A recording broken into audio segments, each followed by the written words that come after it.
Boys and girls, welcome back to the last day of the Southeast Asian Pro League. It's Lan, it's Infian Ewok.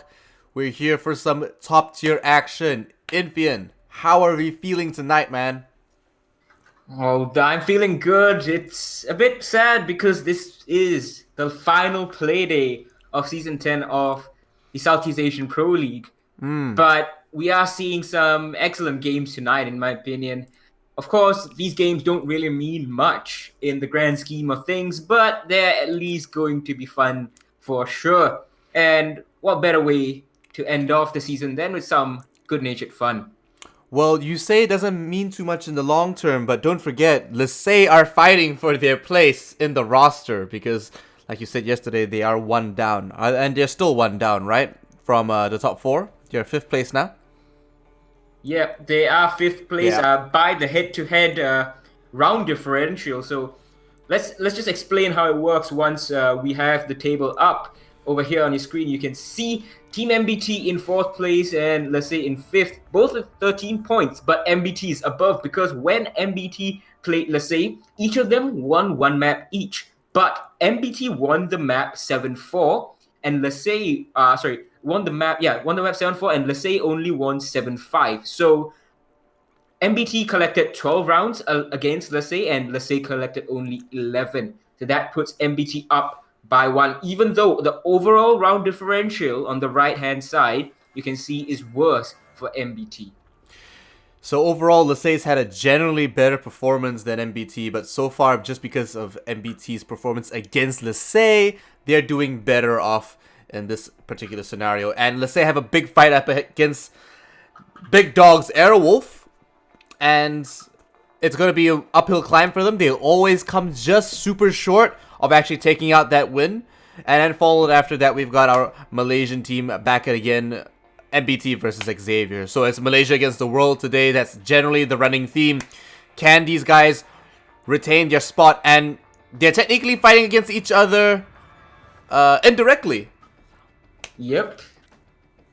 I think Lisey's Lisey I think have a better chance against Arrow because they always just fall short. MBT against Xavier, I mean, like, MBT played fantastic yesterday. Spider Zhao was out of his comfort zone, out of his mind, and he was just he was performing so well. But it's just not gonna be the same against Xavier. We don't know though. I mean, they've surprised me before. They'll surprise us again.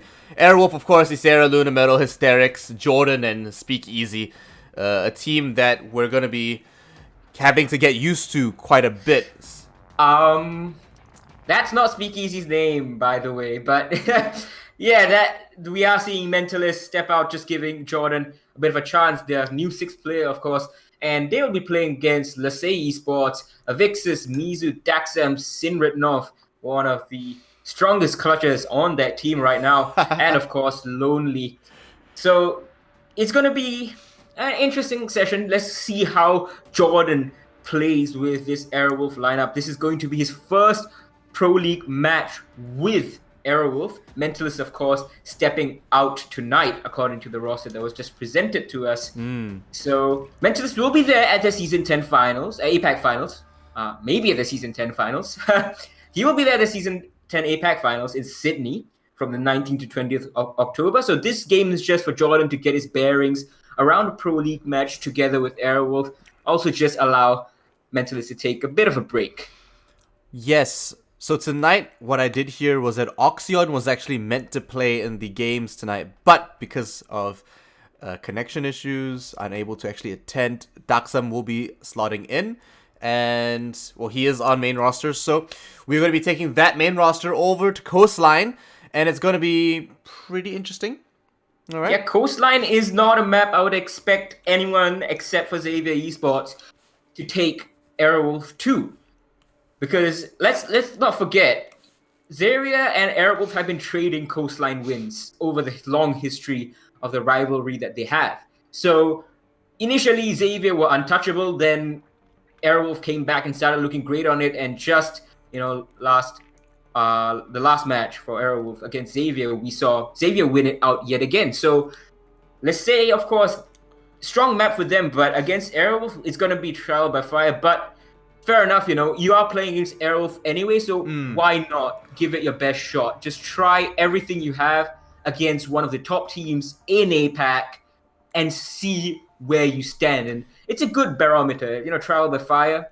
Yeah, it is trial technically by fire, but don't forget, one, these guys are the Dragons. Yeah, Dragons and fire are synonymous. Two, when they played off against each other in the rally qualifiers, we didn't get to watch it because we were casting, but when I got back on the report from the guys, what they told me was that they were down 6-1, and they made a comeback all the way to overtime, and then they took them to overtime on Coastline.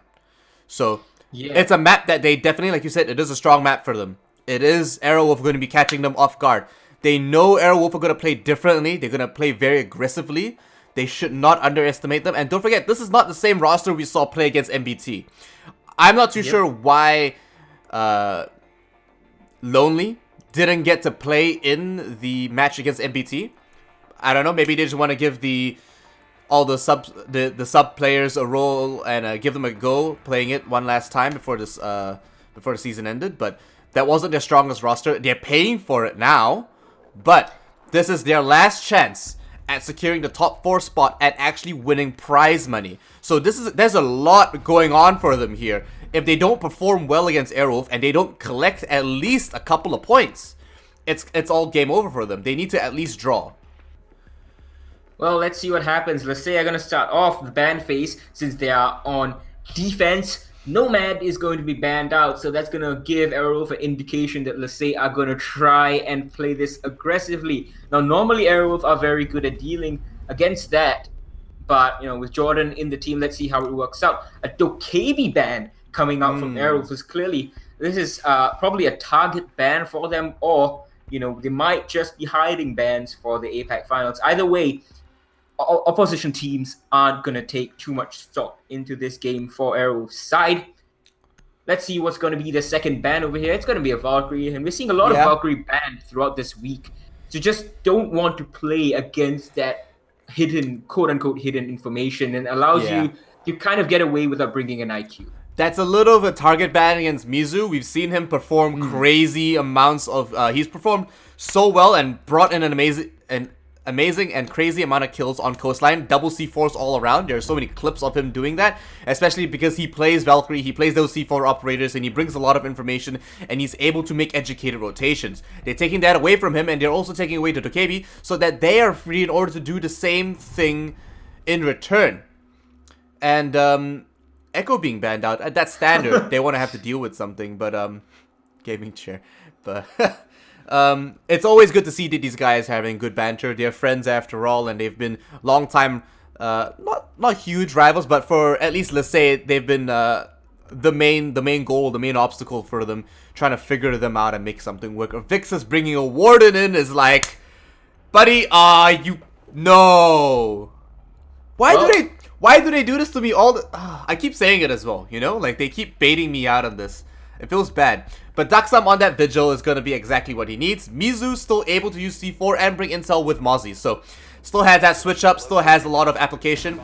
And we'll be able to deny a little bit of intel as well. And stopping drones actually rotating too far in. So the first bomb site defended, of course, Hookah and Billiard. This is the bomb site of choice for many, and quick reminder for you guys, if you guys know your Coastline history, or if you don't, well, when Coastline launched, everyone loved Penthouse Theater. Hookah Billiards was his secondary bomb site, but really not liked by many. And Kitchen and Double Bar, almost unheard of to go there primarily. And as Coastline has evolved, you can see Hookah has become the primary bomb site, and Penthouse Theater actually, for most teams, has been relegated to the unwanted stepchild.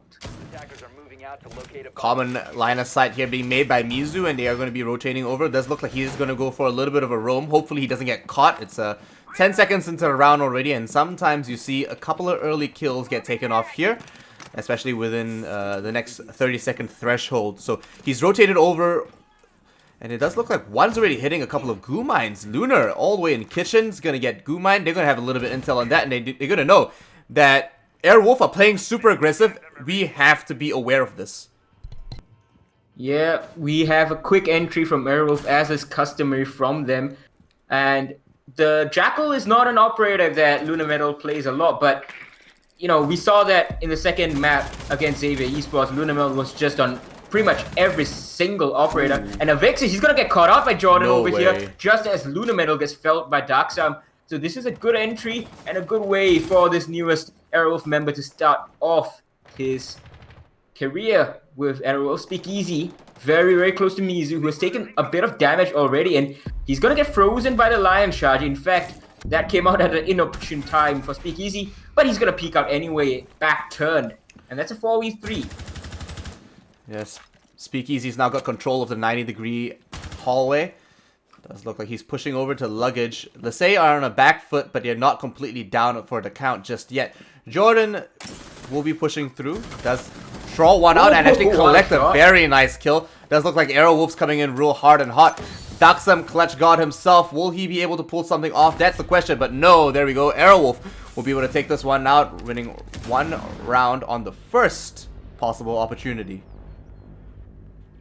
Strong round played by Aerowolf. Really, it just came down to their fragging ability over there. They took the map control in phases and just killed whoever they came across. Didn't even need to side execute though. Let's say just couldn't stand up to their firepower. So let's say are definitely not pushovers in terms of the fragging department. So we will see them strike back eventually. Question is, can they do it sooner rather than later? Vixus switching over to a Rook is a very different change of pace. I don't know if he's actually going to stick to that, but I think he's he's picking it not because of the actual armor plates, but because of the ACOG it provides. Mizu's going to swap over. I don't know. Oh, back onto a Maestro. Okay, cool. Might as well use it. And I mean, Daxam's still in Vigil. He still picked up a kill. He still refragged for his teammate. Well, technically it wasn't refrag. It was just a collect.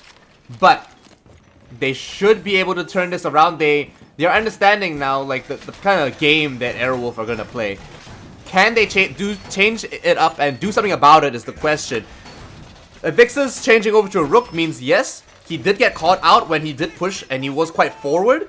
I don't know why you would do that as a Legion. You want to stay as long alive as long as possible, especially because you have the Nanotoxin, the Goo Mines, and you want to make sure that they're going to be pumping out and churning, and they're going to be primed by the time the round's starting to end. 2 more reinforced bulletproof vests. My brain.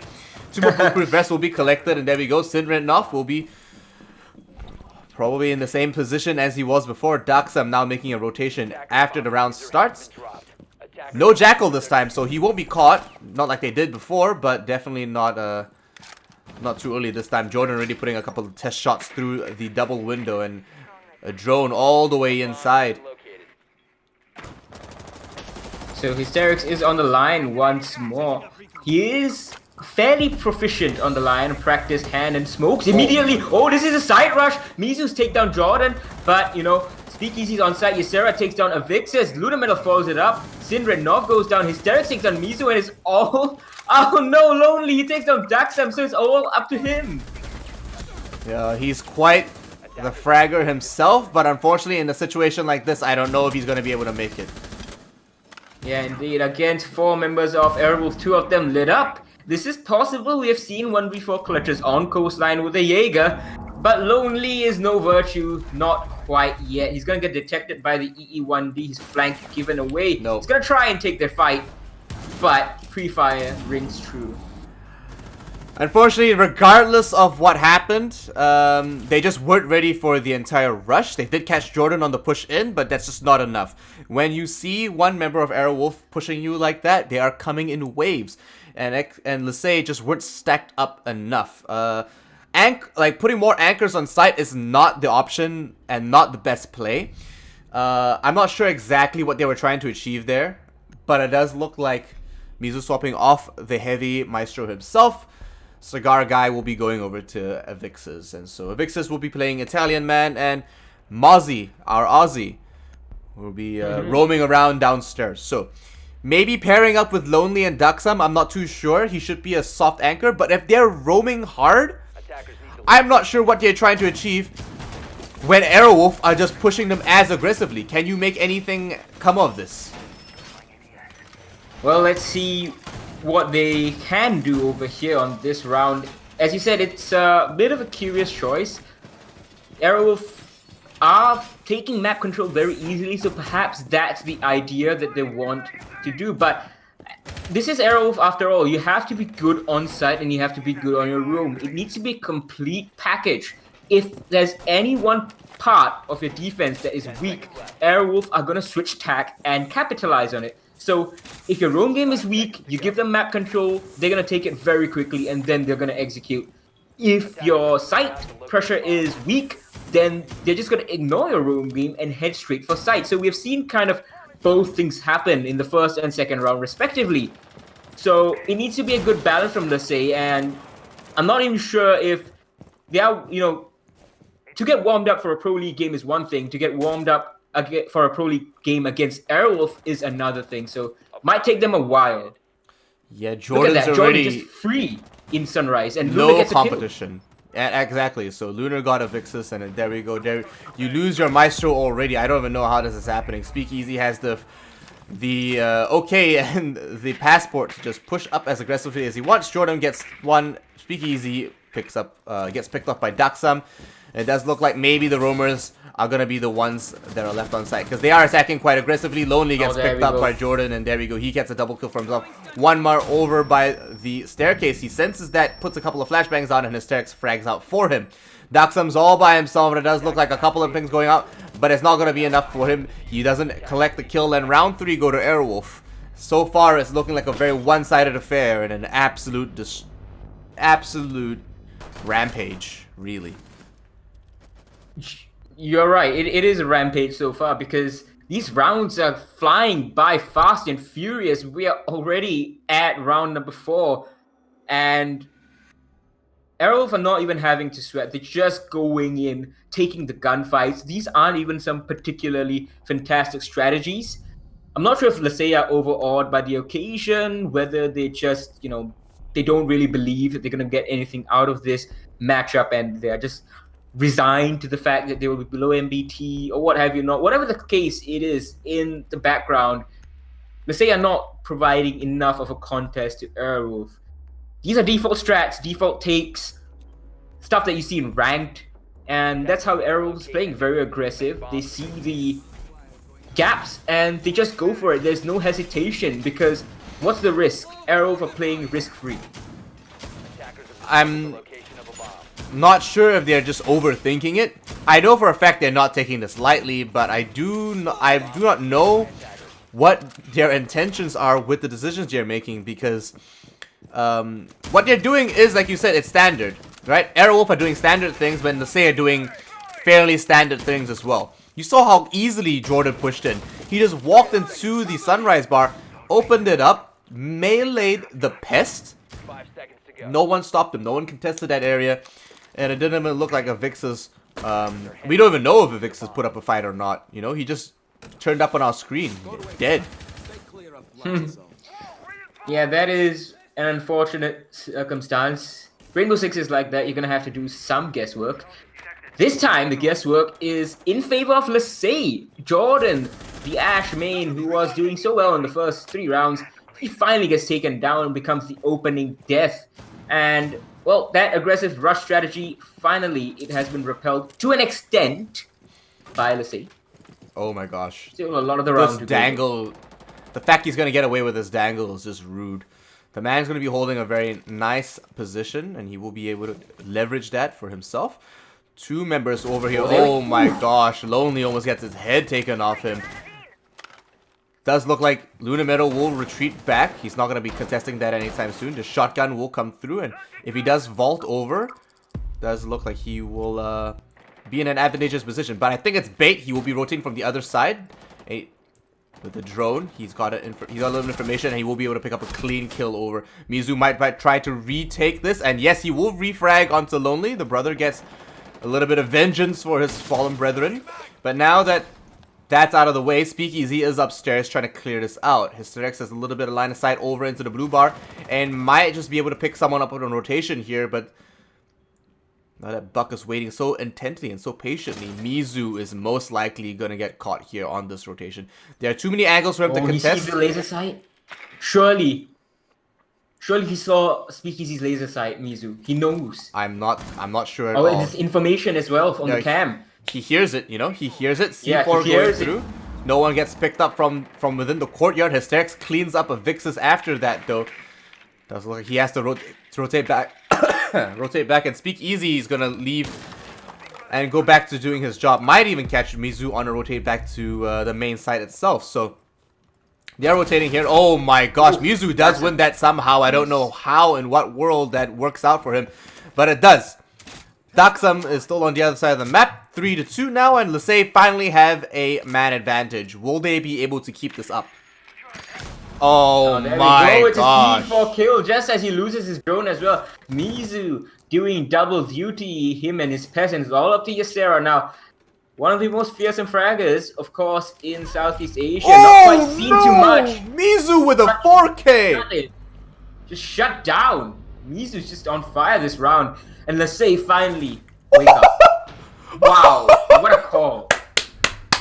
Moss! Asking for the Moss.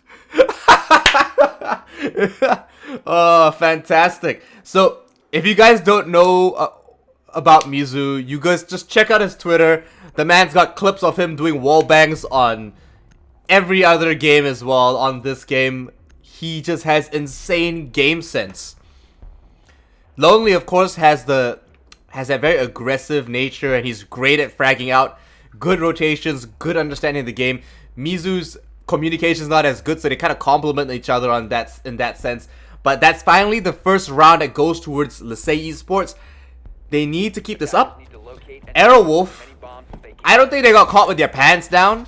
No, it's just Lasei woke up. You know, they took the gunfights, they won. They are capable of it, and I was saying from the start, it's just a matter of when, and it came in the 4th round, so hopefully we see a closer contest from now on.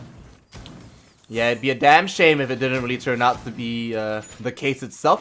Lonely will be putting down the ADS and most likely going to a similar rotation spot. Hopefully it doesn't keep it too vanilla, or they're going to see it and pick it apart. Indeed. So, Sinranov on the dock, he's just continuing his, you know, GIGN journey right now on defense. Not too sure if it's the most worthwhile putting Sinranov on dock. Perhaps something with more denial like, I don't know, a Lesion or perhaps Smoke would serve them better the way the Arrow has been having the takes. But it worked out on the previous round. Mizu refragged well enough to answer back. So let's see whether they can do it again. So Daxam's helping out.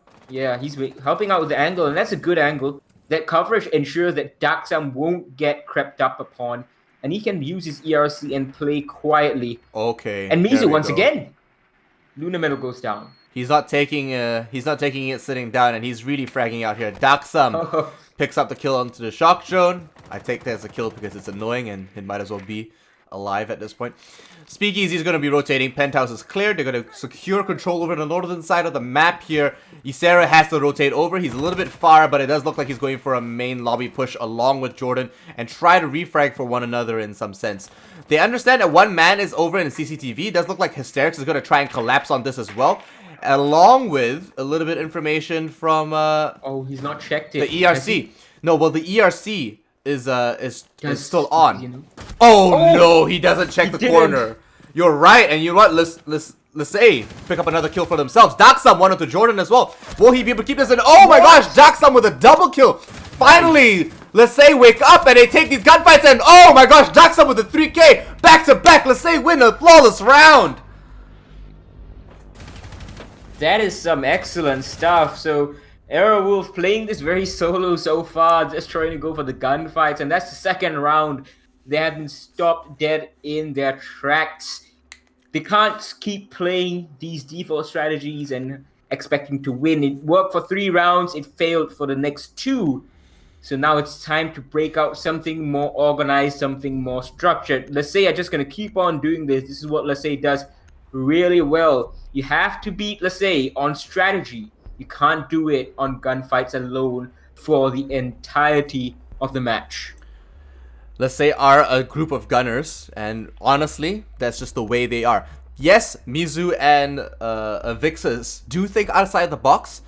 Sinranov has fantastic reactions, but Lonely, Daxam, Mizu, and Sinranov can frag out of their absolute minds. They cannot be stopped when they start.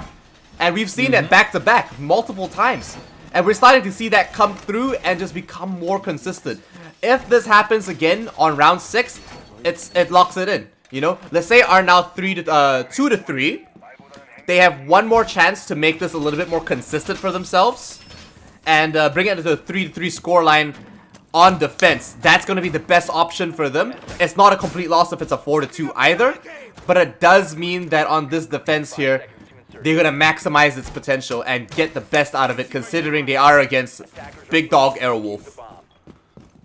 Yeah, right, you are. So, you know, Aerowolf, of course, not taking this entirely seriously, but no one really likes to lose. It's not a fun feeling, even if you're just playing for fun.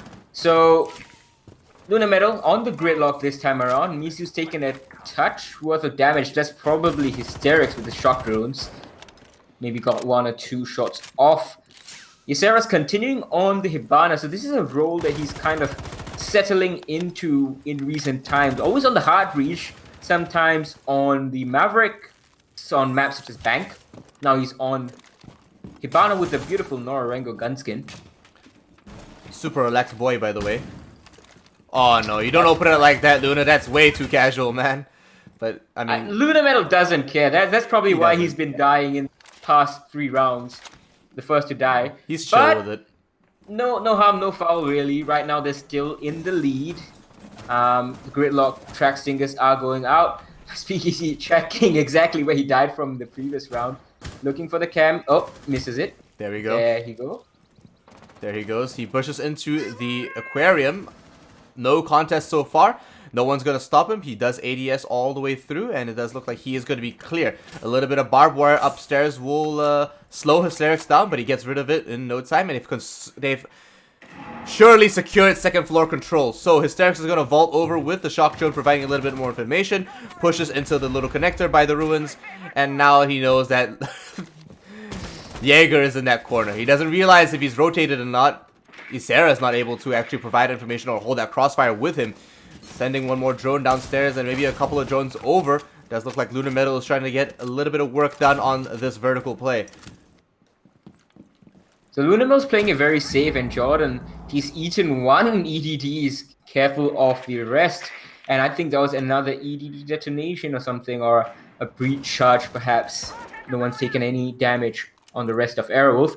So Jordan's playing this slow. He's in kitchen. He's going to start opening up this wall, and that's going to put... Lonely. He's in a tough spot right now. Can he win this fight? It's a very tight angle. Speakeasy takes a pistol kill onto Sinranov, and you can't fight that. Lonely actually trades with Jordan, actually. That's interesting. Still a man count advantage for Airwolf. Did not seem like it. Does look like Mizu does collect the kill himself as well. So far, an even trade, an even setup, and even man count. Speakeasy going to be controlling cool vibes while Luna Metal does a little bit of a rotation all the way in through the ruins, trying to back up Ysera while he does get zapped quite a bit. Mizu's going to go through. He does have to rotate over with the LMG. Picks up one kill. Would he be able to stop the plant on the other? Yes, the triple kill for him, but no. Arrow will collect on the frags. Speakeasy from the back. Mizu won't be able to 360 flick this one this time around, even though he got a triple kill. So this time, Airwolf stepping it up a little bit, going into the next gear. You're still close. They still are relying very heavily on the fragging firepower, but they slowed themselves a touchdown. Took it a bit more methodically. It was a sloppy sloppy clear, really. You saw the way that Speakeasy was checking his corners. It wasn't as crisp. It could have been shot from the kitchen hallway as well in much of the round. Actually, he was playing in that upstairs hallway, but it worked out well for Airwolf in the end. Risky, but if it works, it works. No doubt about it. They gotta just make something happen for themselves. 4-2, not a bad scoreline to swapping over into attack. Definitely not the best, definitely not the worst. So, given that they were on the ones on defense, it is a damn shame though, because they should be at least 3-3, and that was super close. Mizu almost had that. It's not over for, let's say, Esports. They have this game and the next still to make up for the lack of points and lack of rounds right now. So Luna Metal is going to be pushing through, rolling over, opening up a lot of this wall here by the kitchen. Does look like he's opening up quite a bit of line of sight. Most likely going to be using it as per usual, just to hold it from upstairs in the luggage and or contest anyone up in luggage. Angles go both ways, of course, but no reinforcements on that wall just yet. Although he will have a, by the look of it, an evil eye over by the courtyard. So, Hysterics, he's getting his Legion Mine set up. It's a 6-12 SD. I didn't catch that actually. It's brought the shotgun, and he's making some peek holes, so... Are we going to see some fantastic meme pistol shotgun combo? Hopefully we are in this round. Dark Time's on the Ash this time, and he's fighting with this very, very aggressive black and white world that we are living in. That's a visual bug, by the way, guys, so just don't worry about that. C4 flies out from Ysera, and it's going to hit after he's taken so much damage on the run-out initially. I cannot believe that connected. That's just... It's lucky, and it's kind of really well played, honestly. So, black and white for the noir dark fate of, let's say, Esports, as Airwolf memed their way through this round and just seal the deal, really. Does look like It is a little bit better once we are on Jones. Maybe just stay that way for now. Doesn't get too much information for himself. He does keep that line of sight available. Doesn't see a couple of members over by the hookah. Although he does probably have a couple of members from his own team actually tell him where they may or may not be. Does see the one member just by the billiard door. It will be rotating over into a safer spot with his teammates. And unfortunately, won't be able to do too much there we just go. now. Color's back. Thank you, Mute. Thank you for that. So lovely. So, rotating over here, and does look like Ysera still holding it out. Most of Airwolf still quite healthy. Lisey in tip-top shape, minus the one man that did get taken down. Lonely is not having exactly the best time of his esports career here, but surely he will be pulling off something quite well. And okay, very interesting. Everybody is on the. Everybody's got nice. We're seeing bits and pieces. This is like. Oh, I there think we the go. players are doing fine. Okay, well, there we go. There we go. So, Luna Metal taken 1. He gets traded out by Mizu, though. So, low HP Speakeasy, low HP, one more. That's Ysera. Mizu's in a dangerous position right now. He can get flanked by Speakeasy. But Daxam levels things out. Jordan goes down. And, Daxam gets a second. Speakeasy goes down. So, now it's looking very good. But Ysera gets one more. And he's getting tagged here, Sinranov. Does he know where the shots are coming from? Doesn't realize where it is. So he does collect one more Daxam along with him. And there we go. Daxam with a triple kill to help seal the deal and pull in another round for Aerowolf. He's just going to hold the one angle over by the bathroom. Snook. Oh no. Hysterics with the shotgun does down him. Collect him with a pistol. And he collects the second as well. Sinretnov goes down and Aerowolf clutch it out.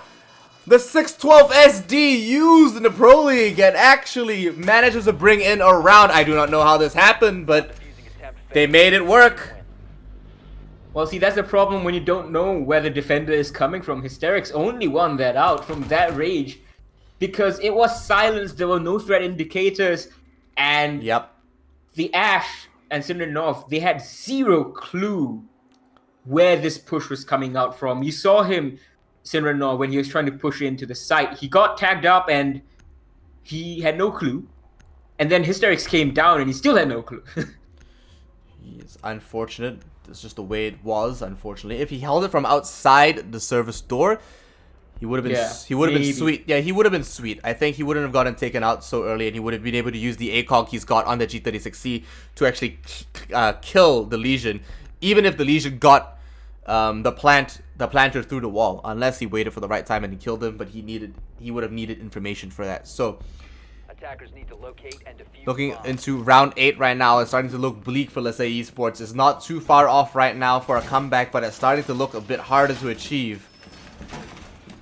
Yeah, it's looking a bit tough for them, but, well, 3 rounds is not the end of the world. Ysera is that the Na'Vi skin, and it certainly looks like it's pretty one as well. Now, he is reinforcing over here outside of the VIP wall.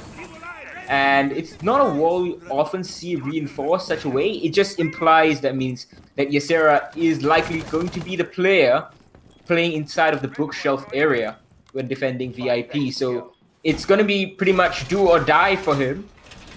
He is the doc, so he's going to be able to heal himself up or pick himself up if there are frag grenades coming his way. But he's going to be counting his lucky stars once he realizes that no one in Lisey has brought frags. So it's going to make it a little harder to flush out that dock if the dock does play in that area. Well, they've actually opened up that wall, and we've seen this strategy used with the mirror before because it just stops them from actually trying to breach it open, and it makes it almost impossible to rotate through that window. Almost, if anything, forces them to use the cool vibe stairs and push through hookah. Right now it's kind of... hookah is going to be contested.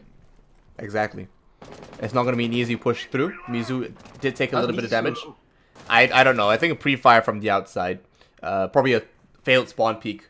We didn't get to see it actually, but so far does look like it's quite safe. Daxam, man's doing quite well for his team so far, performing and doing his job. Will be rotating and droning a little bit for himself to be self-sufficient and bring in a little bit of info for his team as well. So he doesn't. Oh, he sees one over by the bathroom. He's going to be rotating over.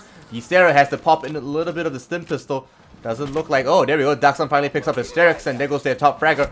Oh my... How did he actually collect that? The Twitch drone helping collect it as well. And Lonely on the rappel in with the Blackbeard wins the gunfight. Do you expect anything less from a Blackbeard? Really? We spoke about this yesterday, and Blackbeard, honestly, doesn't matter if you're lucky, it doesn't matter if you're good. That shield visor will stop you. Oh my gosh, he's gonna collect this free kill here on Mizu because he's droning for far too long. Rotation here and a nice little flank. Whoa, Won't he gets collect one more? two. He gets one more, but he gets taken out as well. But that's beneficial, and it's gonna leverage it just a little bit more. Oh my gosh, Jordan with the flick. And it's a 1-2 situation with two of the best fraggers on the team so far. So they're going to come down. He's going to go back behind that mirror. He does have the advantage in this situation, but he is down on man count. They don't know exactly where he is, and I don't know if they've got any drones left. But they don't have many options. If they've got any breaching rounds available on Datum, he might be able to open up the floor behind the mirror. But the window gets opened up, and that's all he's gonna. Risky. Yeah, he's gonna white peek this, but no. From the Hall of Fame, he cleans it up. Lonely takes out Jordan, and there we go. Let's say bring in another round in the weirdest of fashions, really. Yeah, Jenny, that was a very weird round, and talking about Blackbeard, if you wanted to see him really abuse, you don't even have to look for that maximum cheese factor. You don't have to look at Southeast Asia. Go look at today morning's North American games. Go look at a Dark Zero game against Rogue, and their use of the Blackbeard was just absolutely filthy. There were so many gunfights won off the face shield, and it was so strong. And Dark Zero, they knew that. They just knew how to leverage the power of the Blackbeard, and it worked out so well. We saw that yesterday in Southeast Asia as well. We saw that just now, Ysera hitting the shot on the face, but you have to hit it multiple times. And Lonely was that Detrian? Capitalize. Yeah, it was yesterday, Detrian. Right? Yeah, I think it was Detrian.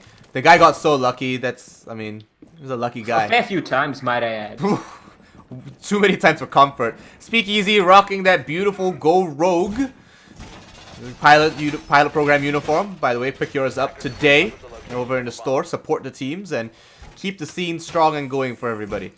Hysterics and he'll be opening up a little bit of that wall as well, just to make it a little bit of a provide a little bit of kill potential for his team, maybe.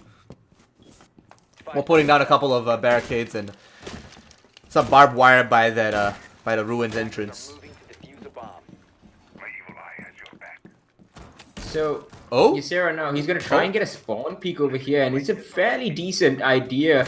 And he's gonna tag one up, two actually. Avixis coming off the worst for wear amongst the two players tagged up. And now Ysera's now gonna get punchy over here, over near Lamborghini doorway. He's thinking about it, and he's gonna go for it. Sees the rappel, hears it. Pre-fire comes out, but he's not gonna hit anything. He's just too late on the uptake. C4 is gonna go out from Luna Metal. Oh ho ho! He's not gonna hit actually, and actually he's gonna be the one losing his life. Mizu took a bit of damage, about 30 HP, but it's not gonna worry him. He's got the kill. Yeah, well, they've cleaned up a nice kill onto the pulse. That's a lot of threat taken off you, especially early and late into the round. Daxam still on that Ash will be bringing it in. Does have a lot of kill potential, and that's exactly what they need right now. Because Arrow Wolf aren't taking this too seriously in terms of strategy, but they are taking this quite aggressively with their positioning and their play. So Mizu does sense that there is a vigil coming over by the luggage, and maybe they might just be able to rotate through. He doesn't know exactly where that vigil is, but a couple of I think EMPs going through will be able to maybe potentially disable that ERC-7. Now, as you said, Arrow may not be taking it seriously in terms of strategy, but as a team, you have to be proficient at repelling both kinds of teams. Teams that are strat heavy, teams that are frag heavy. And right now, Arrow are behaving like a frag heavy team. It's not their common look, but it's still a look that they're able to pull off sufficiently against teams that have a significant gulf and gap. And Hysterics is going to take down Lowly Avixis. Was so low, he's going to get dropped. But Syndranov is going to get the pickup on him fairly easily. No push-up coming out from Arrow. So that is fine. No harm, no foul. Avixis lives to fight another minute. And you know what? Just like you were saying, This is not how Airwolf usually look. They're normally a little bit more collected, more methodical, but so far they're playing very aggressive, and maybe this is because Jordan's coming into the game and they've got to change up their pace. Maybe he's just proficient in some things and not in some others. Hysterix picks up another kill onto Mizu as they refrag over onto Jordan. And now it does look like a 3-3 scenario, a little bit easier for Lasay as they come through. And they're trying to pick up their 4th round. But they've only got 20 seconds left. But Vixus picks up one more. Rotating over to Cool Vibes. Does look like Sarah cleans up onto Daxam in a 2-2 situation. Airwolf are in the lead and they have the advantage. One more going down here. It does look like Vixus won't be able to collect that second kill either. But maybe Syndronov will. No, there we go. Speakeasy collects that with the Carbine, and Airwolf going into round 9. And the least they can get is a draw, and the most, let's say, can get is a draw. Indeed, and you're talking about Jordan's inclusion into this roster. Of course, he is coming from Team Void, and he is one of the quote-unquote rank stars, and I don't mean that in a derogatory term. Honestly, some of the rank stars here, we have seen them transition into flawless players. Mentalist C, one of them. Spider Jowl yesterday, he is still improving, and he has improved amazingly enough already, so only upwards. That's been his trajectory since he's come into the scene so far. And of course, when you're betting in a new player, it's easier to just go full aggro. Just go for the frags and get him used to how you guys function in a high pressure environment inside of a pro league game, and then you can start introducing the strats bit by bit. So it's not going to be too high of a priority for Airwolf introducing the strategies to Jordan, because they are still preparing for the APAC finals. So this is one way to just give Jordan his chance, give him a bit of his 15 minutes of fame for Season 10, and then looking for the future, that's when they're going to really seriously start putting in the work. Actually creating a rotation in that spot there is fairly interesting. Lunar Metal going to be rotating, putting their camera down in the same spot as before. Will be able to control the courtyard and provide quite a bit, as well as does look over into the lobby. So rotating back to site, does look like Speakeasy is actually going to barricade that hallway door into the hookah and maybe provide a little bit more cover and allow his team to play a bit more aggressively. But heck, his team have been playing super aggressive this entire time. I don't know how much more aggressive they can get.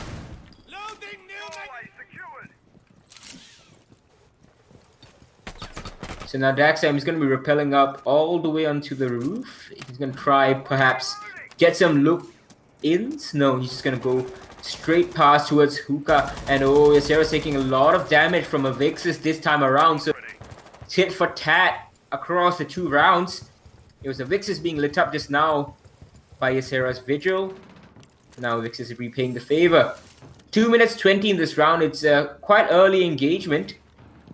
But Ysera has pulled back sufficiently enough. Going to go lick his wounds and wait for Lasay to come to him. Yeah, so it does look like Vixus does have a little bit of company here. Lonely is on site. Will be trying to maybe pick up a couple of footprints. Pre-fires a couple of angles. Doesn't actually collect anybody. But there we go. One man is being pinged consistently. Drones it briefly just to make sure that no one's going to be on site. And the Vixus has to pull back and just pull out a little needle in his ankle there. Man is still being pinged. Nothing is happening on that front there, and he's still on that corner. A couple of rotations and a couple of bullet holes are being made here. He's got a little angle, and he will be able to push and collect the kill onto Ysera. Moving on with another scan, in fact, onto Maestro now. So being very efficient by scanning all these operators and maybe even collecting a couple of angles from the top down.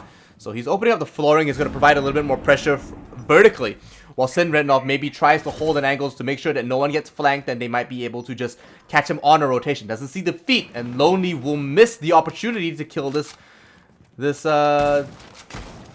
sneaky little Maestro. Oh my gosh, he might just be able to catch him right here, but no, he actually rotates out of sight.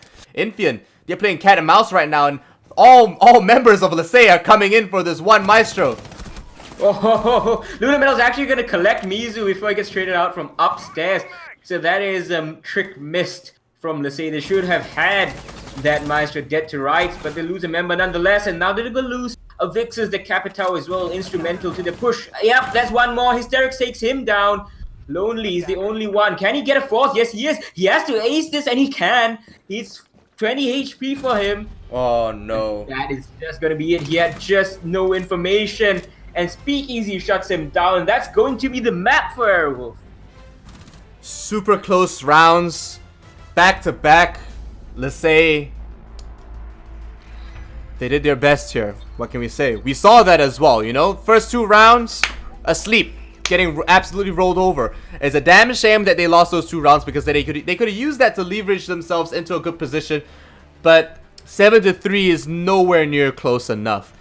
They had a good chance, but they still got one more game ahead of them to bring it in and gain at least 1 point to try to bring themselves and give them a chance to get ahead of MBT, who at this rate will take away their prize money. Indeed, they just need 1 point, as you said. It's not impossible. We have seen Airwolf draw uncharacteristically. Last season especially was a particularly weak online showing from them. But, you know, who knows? It might turn out the Airwolf are not interested in giving any quarter to Lasey and just letting things play out organically. Because Xavier, for sure, they are not going to be holding back. They don't know how, really. They've only got one mode, man. They've got one mode, 11. And it's 11. There we go. They're off the charts, those guys. We're gonna see them fairly soon, boys and girls. But let's say if map 2 goes the same way. Oh man, very soon, if anything. Hopefully, I mean, I personally would like Lasey to at least get 1 point. I would like to see them bring in a draw. They have the potential. They are able to. It would be very unfortunate if they were not able to bring in this round. Obviously MVP though. Yeah, these guys are very practiced as well, and they might get a point against Xavier. Maybe. Ooh, maybe. It's gonna be a little tricky. We're not exactly sure how it's gonna turn out, but we're gonna take a 5-minute break, boys and girls. Don't go anywhere. We'll be right back.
Short break indeed. 5 minutes have passed in no time at all. Infin and me are back in the chairs. We're ready in our little caster's desks, and I'm excited to see this next matchup. It might just be another steamroll, but I mean, like, let's say we're just so close in some of those rounds. You know, they had good pacing, and just Airwolf, in some instances, got lucky on some of those clutches, and in some instances, they just destroyed them. You know, like, it's just sad to know that they're also not taking this completely seriously either. But, you know, fair enough. They are onwards and going to APAC finals next month from the 19th to 20th of October, and their position is locked in. So they are not going to be doing any charity work for anyone. They are just going to be playing for their own sake, and they have bigger and loftier goals right now. So fair enough to them. They still won 7-3, so let's say not quite able to deal with this new look, or rather the different look Airwolf that is super aggressive. And let's look at the map ban phase for the second one, and it's going to be Cafe. And very interesting because look at the ban order. So Coastline banned the default ones, Border banned by, let's say, Villa by Aero, Clubhouse by, let's say, and then Airwolf. These guys had a choice between Cafe and Consulate, and so far this season, they've always banned Cafe. So clearly they want to hide stuff on Consulate. I don't know. I just don't know, man. Like, all I do know is that Cafe is a really good map for, let's say. It's a curse map for Airwolf. If they have a chance, it's now. If they have a chance, that's right. If they have a chance, it's now. Yeah. Coastline was like, yeah, you know what? We're both good in this map. We'll see who's better. Airwolf's still better. Cafe, we just don't know what Airwolf are gonna do, because they're probably not gonna pull out their strats. That's the truth. They're probably not gonna pull out all these fancy strats. Let's say they have everything to lose right now. They're pulling out everything. If they're not pulling out everything that I coached them on, I'm gonna be disappointed. But it is gonna be a very different map for, let's say, I think you'll see their gameplay change, their pace change, but will they be able to react to Airwolf? Is Airwolf gonna completely ignore everything that, let's say, are gonna set up? That's That's the big golden question. That's the elephant in the room, because if you saw the way they played last game, that last map, they just waltzed right in. Jordan was just completely uninterrupted. The man just walked into Sunrise, smashed a pest, got a double kill. Boy, the man was on fire. But we're already on Cafe. We're in the bans and the picks. Cafe's first ban, of course, is going to be Thatcher from Airwolf. Yeah, that's right. Airwolf starting off on defense, so they're going to be banning Thatcher. They want to keep that freezer wall as well as that first floor bakery wall closed. They just don't want anyone getting into sight very easily, and they're likely to bring a Kaid, Bandit, Mute perhaps, maybe even Mozzie. Let's see what kind of info denial comes out from them. And let's say are going to reciprocate with a Nomad ban. So they have seen Airwolf with their jump outs, their run outs and everything, their flanks, and they're not really hyped to deal with it this time around. Though, on Coastline, Airwolf were the ones banning Nomad, and they were fine. They were completely fine. Yeah, it's really, let's say, that's gonna really be suffering on this one. But it's interesting because they're banning Nomad, but they're not actually doing that many runouts. So are they maximizing this ban at all? I don't see what the need for it is if you're not going to be doing runouts, or if you're not going to be doing, lots of rotation cuts, because we just didn't see anything similar to that happen. They did ban Mute as well, so they don't want Airwolf to play with jammers, and they want as much intel as possible. Airwolf finalized all the bans with Amira, of course, because no one likes to see her in competitive. Just a thing. Yeah, I mean, Airwolf are just so practiced without a mirror, and most teams, in fact, when they do their strategizing, they have said that, so many teams ban mirror that it becomes like a negative feedback loop. So when teams ban mirror, you start stratting for maps without mirror, and then your strategies gravitate towards mostly having no mirror in the setup.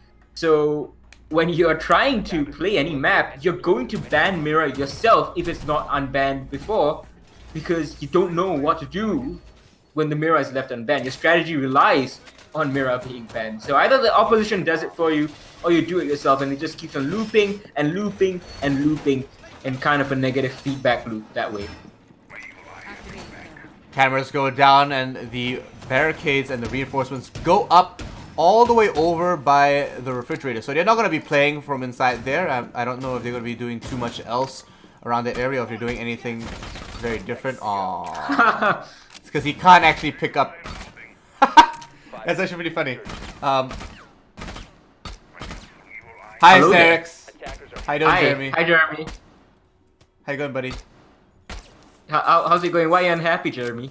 Why? You can talk to us. We are like, the chat can be your therapy session. Let's not do And before he actually starts talking in chat. Oh god. Oh god, don't do it. You're better than that. You're better than that, Asterix. Okay, so they've barricaded off and they've reinforced off the entire bathroom. So that none of that's going to be going down. Speakeasy struggling with getting this Artilla Claw down. It's going to happen eventually anyway. Whatever, it's doing its job. Vix has taken a lot of damage from that spawn peak. Luckily for him, he isn't completely down. And IQ sees where the Kaid Artilla Claws are. Will she be able to do anything or not? That's another question. Mizu will be able to detect a couple of things and just feed a little bit of information. This is going to give Avixa some time to really think about what they want to do and how they want to bring in a plan of attack. Daxam already opened up that window, so we're interested to see what they're going to do with that. Not too sure just now, but looks like they're prepping to use it for something later on. A drone over by the cigar balcony gets taken out here, and Avixis is opening even more windows and is going to be taking out that Artilla Claw, moving back to safety. Risky for him to be the one to do it, but I suppose he was so low already that if anyone was going to do it, it was probably him. So What I'm very surprised from Lassie is the fact that it brought a Hibana instead of Thermite. That's usually the preferred operator, even though you have to get close and place your Thermite charge on the wall.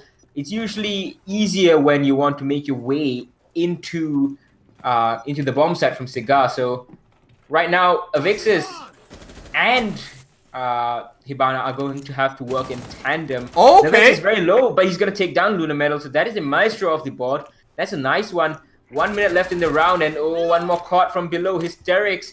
His sad round is going to get sadder, as he's going to have to play the last minute on cams. Oh no, he won't realize at all. The drone is still there. He isn't actually aware where he is. Jordan's gonna see it. Oh. He's gonna miss those shots, and Lonely's gonna feed a little bit of information. Fantastic round from Lasay so far. Sinranov picking up Ysera. Gets taken out, but from I'm not too sure where, and does look like Speakeasy is gonna be starting to home in on a very low Avixis. So 2-2 soon to be 3-2 soon to be 2-2 most likely if Avixis doesn't get a little bit of backup here. Mizu not too sure where he actually is, and Lonely still downstairs trying to rotate. Oh, he's actually holding the rotation and the angle from the skylight upstairs, Infian. So they've got all the angles covered, and Vixus looks like he's going to go for the plant. They've got a couple of angles covered here. They're making sure that no one pushes through. C4 goes out. Does look like it does collect the Vixus. He won't be able to collect this. It does look like Mizu misses a couple of shots. Pushes some through, and it does look like the rotation's gone around. Jordan collects a double kill. Mizu picks up one more. And a 1-on-1 right now with a couple of pistols. Aerowolf wins on attrition and time. Yeah, that's right. They had perfect information. Surely there must have been a Valkyrie camera somewhere around the site, because it's the sad you looked at the way.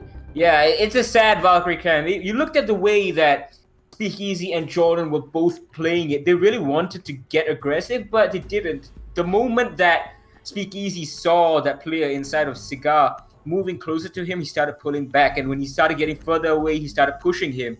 So very obviously had clean information on them, and that obviously translated to that perfect C4 throw from Jordan later on, as well as a follow-up kill. So perfectly done from Aerowolf. Information game reigning supreme, and this is why Valkyrie is a very strong operator, and we've seen a lot of her banned this week. I'm surprised Mizu didn't take out that camera and or feed it to Vixus to change his plant location, but it did look like it was a little bit too late at that point. He probably wouldn't have survived. Actually, no. He would have if he rotated into the center of the bar, but maybe it's all ifs and buts, really. Yeah, this is all in hindsight. They're reinforcing this top side here, and they will be holding from Cocktail Lounge most likely.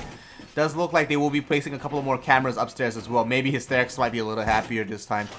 We're not too sure just yet, but it does look like they've even brought a Legion to slow down the enemy push upstairs. So nothing too fancy that we haven't seen before already on this defense.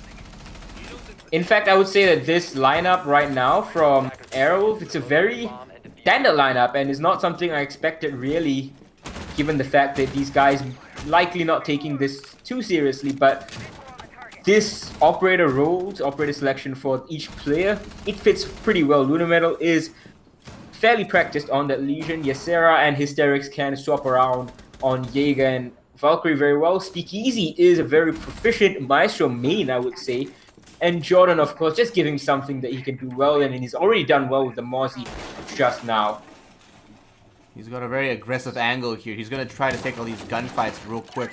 Vixus obviously in better health this time and should be able to duel a little bit better as well, although he got taken out by a C4. So far, let's say are having a little bit of a better start. Will they be able to bring in those frags that they had last round? Obviously, they are fraggers like we have seen before, and they do have some strategy, but will they be able to translate that over? Doxum says, yes, Jordan gets taken down there, and there goes Lunar Metal along with him. Avixis cleans that one up from upstairs over by the skylight. So, does look like they do take that out. But oh my gosh, a near team kill. Avixis a little jumpy right now. Needs to calm down a little bit. Notices that there are a couple of rotations pushing through. Wow, that's aggressive. I don't even know if he's got any backup coming in for him as he rotates over. Sinranov picks up one more. Does look like Avixis picks up another double kill going to him, and Asterix is all by himself. This is a fantastic round so far for Lasay. No one gets taken out, but oh my gosh, a flawless round on round 2. Yeah, just like just now on first map, Lasay go flawless yet again. Now, Coastline, of course, it is a more Aero favorite map, but here Lasay might be able to translate that. Look at how quickly they have responded. Look at how quickly they have adjusted. How do you fight the Aerowolf aggression? You play it safe, but you still play it aggressive. So it was a very swift take from them. They brought the necessary tools, the jackal, the drone game, and the IQ. Everything worked in tandem. The communication was almost inch perfect, save for that accidental near team kill. But aside from that, Lasey played this really well. They took their gunfights well. They isolated the players, took the 2v1s in their favor, won them out, and of course, that resulted in a flawless round. Lasey definitely showing and baring their teeth this time around. 30 seconds left in the prep phase. The Red Dragon and the Dragon Army are coming back strong, and maybe, just maybe, they might be able to bring in something a little bit different and keep up this newfound playstyle coming through. Speakeasy now obviously rotating over by the Cocktail Lounge, and they're just playing it by ear, keeping in as much comms as possible, I'm sure. And maybe, oh, okay, using quite a bit of line of sight here. So very aggressive, opening it up quite a bit and making sure that no one plays a little bit too safe. Jordan actually opening this up here, just play from the bottom of white stairs, so that's a little bit different. And a position like that for the black guy could be could translate quite well for anyone rappelling up.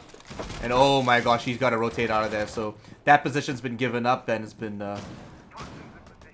4 feet. Considering he did shoot his own black eye as well, which is a damn shame, really.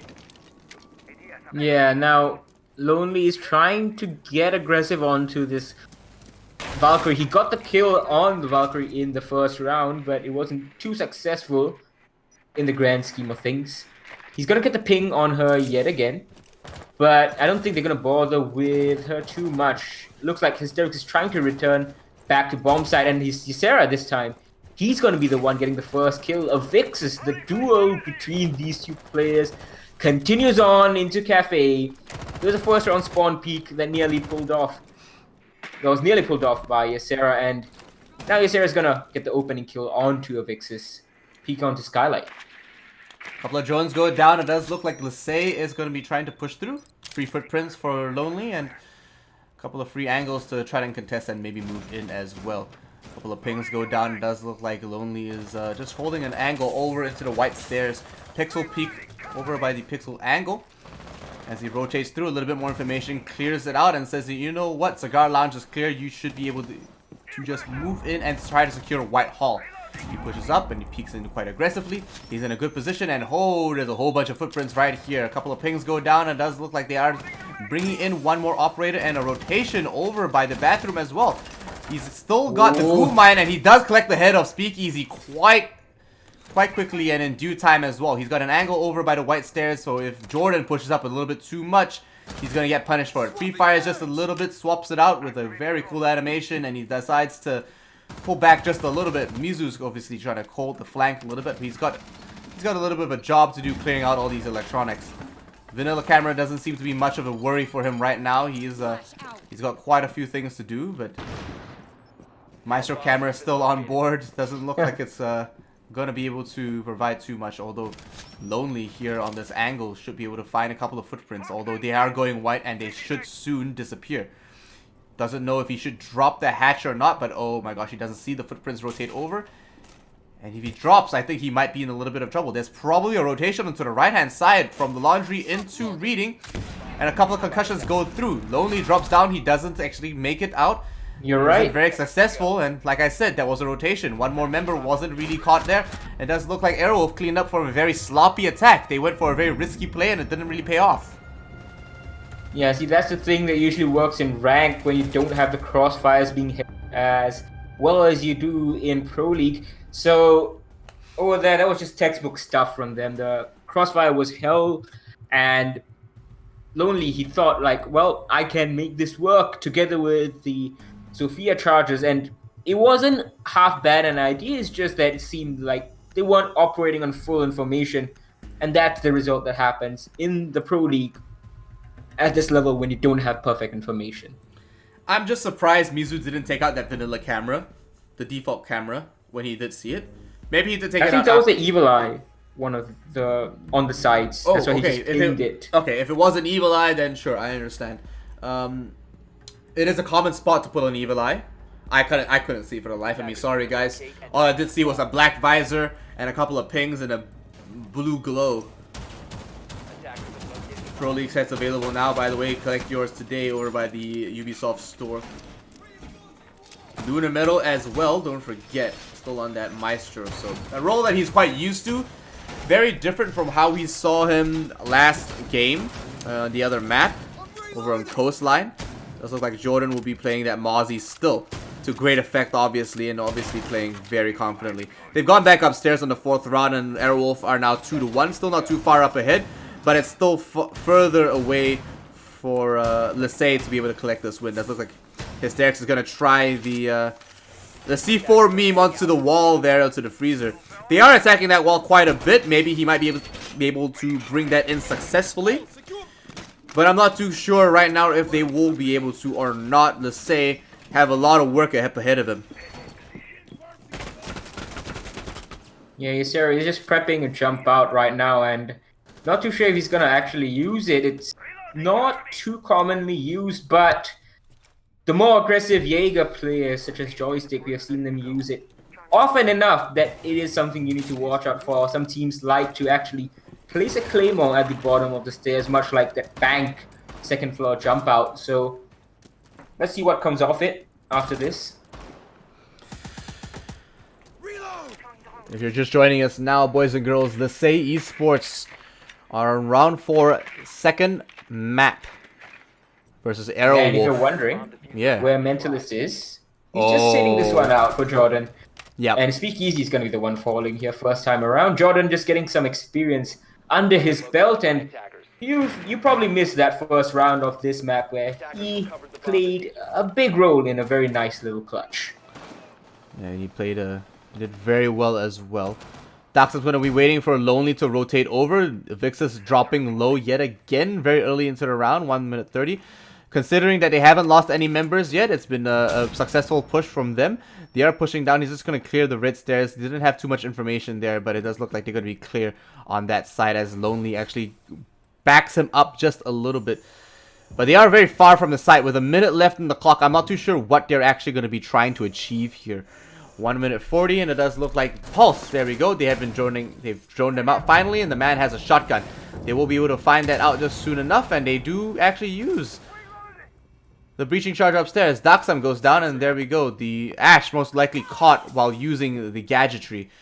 Breaching charge does pay dividends and also put you at a disadvantage in a gunfight, unfortunately. Especially since the breaching charge doesn't actually kill you on point, and it does look like, oh my gosh. Vixus rotates through, picks up the kill. But Ysera collects a double kill for himself over onto Lonely. So there goes your Jackal. There goes your Pulse, your Kaid, and your Ash. Oh my gosh. Mizu almost collecting a kill. Ysera picks up a Vixus, a triple kill for Ysera. Going to him already. Vanilla Cam gets taken care of, and it does look like it's starting to get a little bit more challenging for them. Sinrednov, I'm not too sure exactly where he is, but there we go. He collects and refrags. Brings in a little bit of a vengeance for his teammate, and no, Jordan gets taken out by Sinrednov as well. 13 seconds left. Will the clutch card be able to bring this in? And no, it's Mizu. Lisey finally win another round for themselves on round 4. And there we go, bringing it in just a little closer to a win for themselves. So Sinrednov living up to his billing as one of the best clutches on Lisey, and surely a lot of that can be up to him. That was a great shot onto the Mozzie right there after he shut down Ysera off screen. So vital role in that clutch. And Lisey managed to hang on. It's been back and forth so far. One round for Airwolves, the next for Lisey. But it looked kind of close on Coastline as well until it didn't. Well, it looked kind of close every round. The overall score was just depressing, really. Yeah. Especially if you were Lisey. Hopefully they're still in high spirits and they're still going to be able to give us that A-grade game that we're looking for, obviously. Lunar Metal going to be bringing barbed wire over on the Maestro and not a shield because he's a real man. And look at that man's beard. Glorious. Going to put down the evil eye over by the vanilla camera. Open up a rotation here as well as a little bit of a space for them to drop quite easily. If you guys didn't know, you can actually walk across the corner there if you open up the railings just a little bit. Mozzie will be inside the inside the freezer, and they will be opening up this line of sight, most likely for Luna Metal to peek anyone that goes into the cigar lounge. They're realizing that once they secure the cigar lounge, it becomes too easy for them to contest the entire second floor. And if they actually cut them off on this line of sight, that we've actually seen, I think Empire used this angle, or was it SSG? I'm not too sure. Over by the Rally Major, we did see this angle come out and use quite a bit. Made it very hard for anyone to sit in Cigar Lounge, and actually flushed them out and picked up quite a few kills, really. That's right. Now Speakeasy on the leash in this round. 30 seconds in, and the hatches are getting open. This is decent time being made by Lasay sometimes. You know, you can do it 5 to 10 seconds quicker, but really, it's not too bad of a loss. The team is setting up well. Daxam's on the ash. He has been doing well on it so far. This take is fairly old, actually, where you have the second floor balcony being utilized greatly by one player, watching the run out, watching any rotations, anyone peeking out, and then you have the rest of the team going upstairs. No. So it's an instant trade between Speakeasy and Avixis. Ysera is the one falling on Aerowolf's side. It's okay, not too bad. It is just quote-unquote only the Maverick. Oof. It's also only your Jaeger. I mean, like, they're both 3-speed fantastic fraggers on both sides, but their utilities, like, you know, on a map like this, it's like... okay, yeah. It's okay to lose it. It's a decent frag out from the start so far. They realize that they've actually opened up that line of sight, and they actually might just be a little, in a little bit of a spot here. Speakeasy on the cameras does find the little drone downstairs that they are bringing, trying a little bit of information. White Hall here, oh no. Oh, Sinranov gets completely fragged out. Jordan pre-fires it and actually wins that trade. Lonely not able to refrag for his teammate, has to go over and pick up the diffuser. Kit is sitting tightly and Jordan may just peek again. I'm not too sure exactly what they're trying to do, but Daxam and Lonely have to coordinate something on these mans over by the White Hall. A couple of footprints, of course, will be able to ping him out, and he will find Jordan exactly where he is. Luna Metal picks up Mizu and is coming down to the two Indonesian fraggers over here on Lasay Esports. One man on the white stairs and one man inside the bathroom corner. Does look like a couple of shots go out, and does look like Lonely collects one onto... oh my gosh, with the shotgun onto Jordan as well. Daxam's going to try and clear out the one man on top of the... no, he's going to rotate. Okay, oh. Not too sure. It's winnable, though. Very winnable, but they've got 30 seconds. They have to make something happen. Taking damage like that's not going to benefit anybody, especially if you're not going to pre-fire it at all. So he's going to push over. The Evil Eye could take Lonely out at this point in time. There we go. The Evil Eye does... no, Daxam actually team kills him by accident, so that's just paying him back for exactly what he did to him the previous game on the last map. So Aerowolf in round 5. Just a bit of a sloppy round from Lasay, not able to figure out what they want to do. Well, not too bad from Lasay all the way until the final seconds. It was definitely a winnable 2v3 clutch. It is a clutch scenario, so you're not expected to win all of them, but it was winnable. Shame that they couldn't. Now Aerowolf are up 3-2, but if the pattern holds, the next round is going to be Lasay again. It has to be, let's say, one more time, or they're going to really regret this, and it might just end up being another snowball that we just saw on Coastline. Let's say kind of thought that he's going to bring maybe a Lion. Capital didn't work out so well for him. The gun doesn't fire as much. He needs that firepower and needs that that DPS damage in order to bring in the kills that he requires. This is the last attack round for them, of course. Once they switch over to defense, it may be a different game for them. They are a defense-sided team, and starting on attack does put them in a bit of a backseat. But so far, they're performing alright. Yeah, not doing too badly, honestly, but keep in mind, Cafe is not a map. The Aerowolf practices too much. They don't like it very much as well. They have bad memories stretching back to the old Cafe, as well as recently, recent fresh negative memories of it. I believe it tried to play at the APAC LAN for the Rally Major qualifier. They played it against CHE, didn't do too well, and were knocked out almost straight off the bat. So let's see, are they trying to really improve the Cafe or just having some fun? Cool. Whatever the case is, Lasay can only beat what is put in front of them, and so far they're doing a bang-on job of trying the best. Yeah, Luna Metal asking for one more, and there we go, collecting another with Hysterics. Vixus gets collected with a C4, and like I said before, he needs that firepower. He did collect it. He probably did get collected from a external C4 though, so real unfortunate. But they refrag that quite quickly. Speakeasy goes down as well, and Mizu did get tagged a little bit, but it's gonna be worth it in the end. Your Legion being taken off the board is huge because they won't be able to pop out 8 goo mines across the entire map. So if they've only got like 1 or 2 to worry about at this point in time. Sin Rednoff will be using an X-Kairos to open up that hatch. Not too sure why he's still bringing the Habana. Maybe he's been practicing it. I don't remember him playing Habana very much, and he is a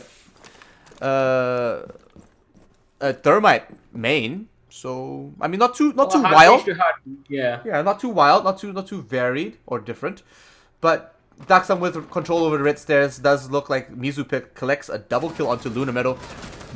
Lonely as well. One more onto Hysterics. Nears. No, that's close. I thought you almost had me there. You almost had me there. Oh no. Misses a couple of shots. Jordan does finally collect one onto Daxam. No way. Oh my gosh, the man just Neo and Matrixed himself right through all those bullets. Daxam wasn't able to trade or refrag for himself. Not refrag, well, you know, trade it out or actually bring in the kill, even though he had a second chance. Oh my gosh, almost losing the drone onto the electric wall. Does look like Sin Rednoff won't be able to collect the kill onto the Jaeger as the Sarah actually pulls back. So Lysaea's dropped quite low. They have the man advantage, but they have to use this to their best of their abilities right now.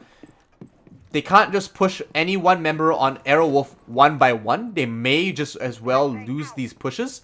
Isera's going to be pushing all the way from Cocktail Lunch. I'm not sure if they realize exactly where he is. He's going to be pushing through. Sin Rednoff gets collected. It doesn't even take any spot of damage. Hysterics going to be reloading. Isera going to be reloading here. And Jordan on the pings as well. So he's waiting for the rotation, and Mizu might just actually push around downstairs. Drop. Don't know if they read into that or not, but Jordan's already rotating around. Mizu collects one. Doesn't look like he collects a triple kill for himself, but no one's collected Jordan, even though they know where he is. But they're all on side, and Jordan's off. So he's got to rotate all the way back, and he's gonna find the place to go. Couple of Jackal tracks, Eye Equinox, Eye Trackers. Oh no! He collects the 1 kill. What the heck? Lonely goes down. Double kill goes up from it. The plant is successful. C4 goes up from the other side. Don't know exactly where he is. He's over by the laundry. He's trying to defuse, and he may just collect this kill. And yes, he does. Mizu loses out that duel, and Jordan clutches out for Aerowolf, bringing it to 4-2 yet again. Aerowolf stopped the attack train. They cut off their momentum, and Lysae dropped the ball and throw it one more time. I cannot believe this. Well, we already saw one absolutely bonkers clutch from a Mozzie earlier today morning. That was Hyper in the crazy 1v4 against Rogue. Of course, this is not quite the same caliber, but it is a Mozzie clutch nonetheless. A 1v2 on Cafe this time in Southeast Asia, and who better to get it other than the newest addition to Aerowolf. He's the 6th player, by the way, so he's not quite replacing Mentalist just yet, but we might see him become permanent come season 11. Well played. I can't believe that when he peeked the wrong way and sent the C4 the wrong way, he wasn't punished for it, Jordan. He was operating on almost no information. Once he kind of ruled out mentally that, alright, it's very unlikely that anyone's over on the Red Hole side, and he's like, alright, let's turn around and see where it is, bait it out, and it was almost too easy for him. Does look like Lysae are now on that defense. Will they be able to change things around or make things any different? I'm not too sure just yet. They have to. They have the advantage now in the sense that they are on defense. It's going to be able to give them the fragging power, the abilities they require. Does look like Daxam clears out a couple of drones. Does get caught out there with that, but even has a silencer, I think. No, that's not a silencer. Never mind. It does look like a silencer, but it's a compensator actually. Does shoot out a couple of those barricades. Maybe try to use that for a round out himself. Maybe pick out anyone. Looks like Aerowolf's trying to struggle with the vanilla cameras outside. Lonely setting up very late on this wall over by the red stairs.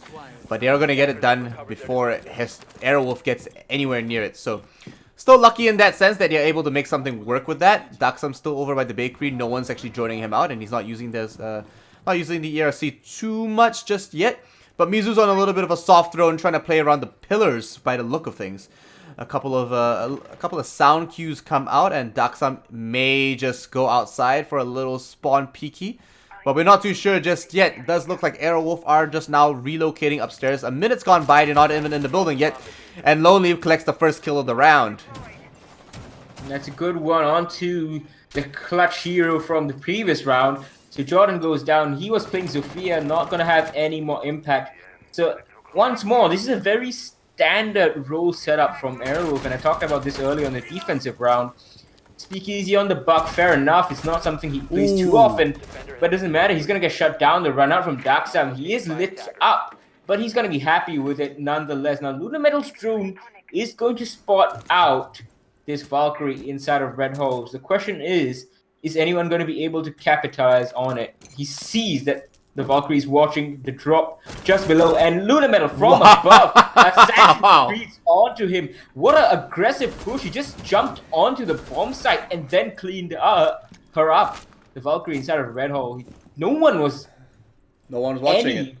Yeah, no one was watching it at all. None the wiser, every one of them. Like, is that Altair or Lunar Metal? I don't know anymore. It does look like, I mean, it's it was blending in. It's the blending in. They didn't see him at all. He went through the crowds and they couldn't spot him. That's exactly what happened. He said he's gonna throw a couple of flashbangs through.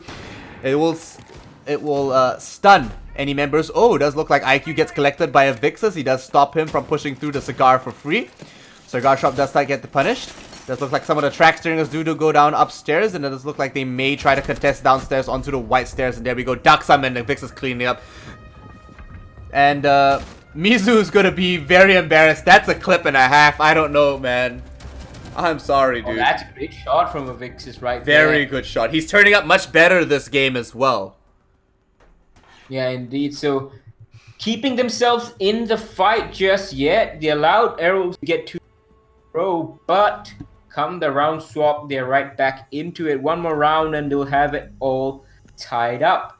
Let's say not too far behind, and they're going to kitchen as the next bomb site. Kitchen service and kitchen cooking being the 2 splits.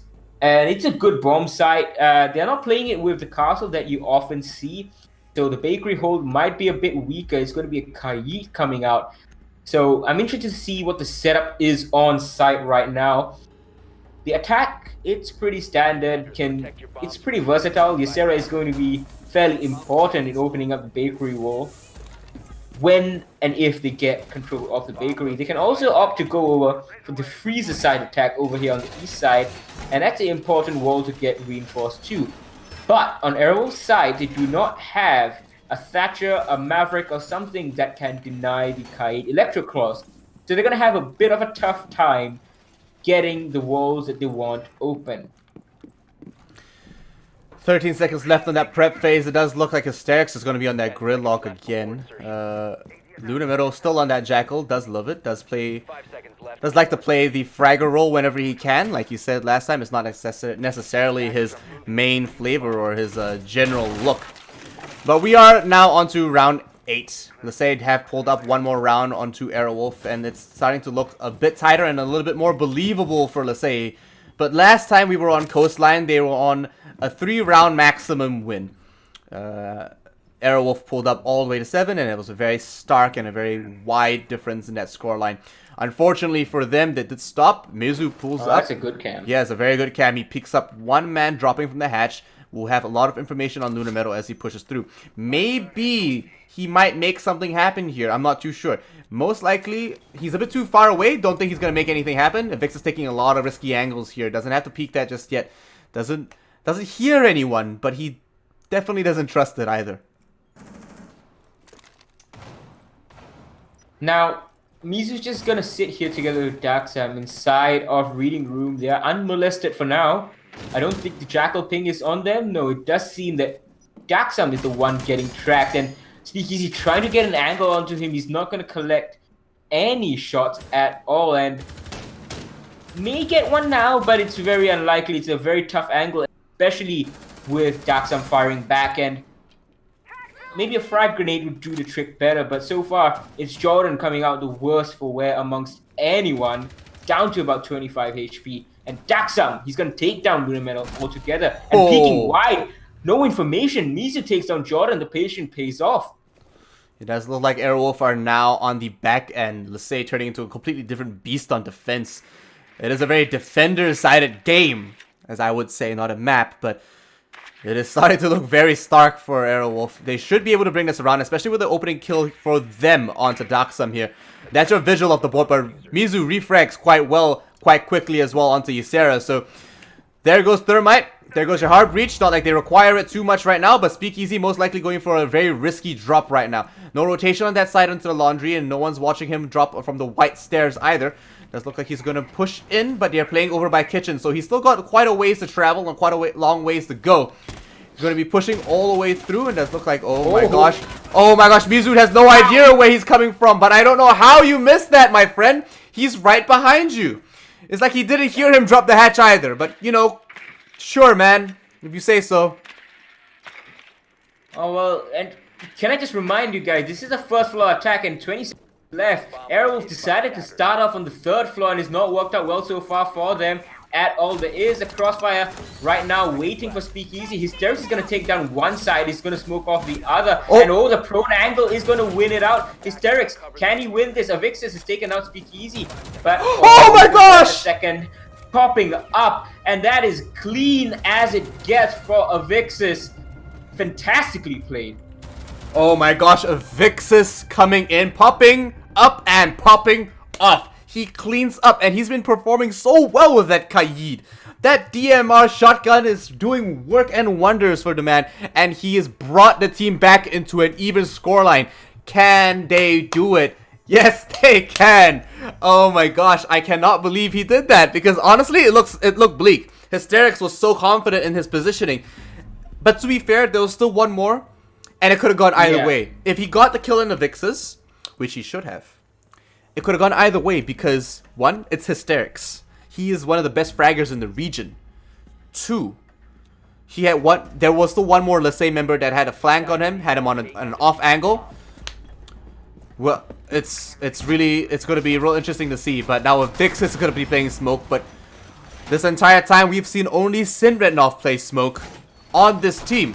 Avixis on smoke now, and seeing Sinrednov on dock is going to be very interesting. The man is going to be playing with an ACOG. Will he bring a different kind of clutch to the team?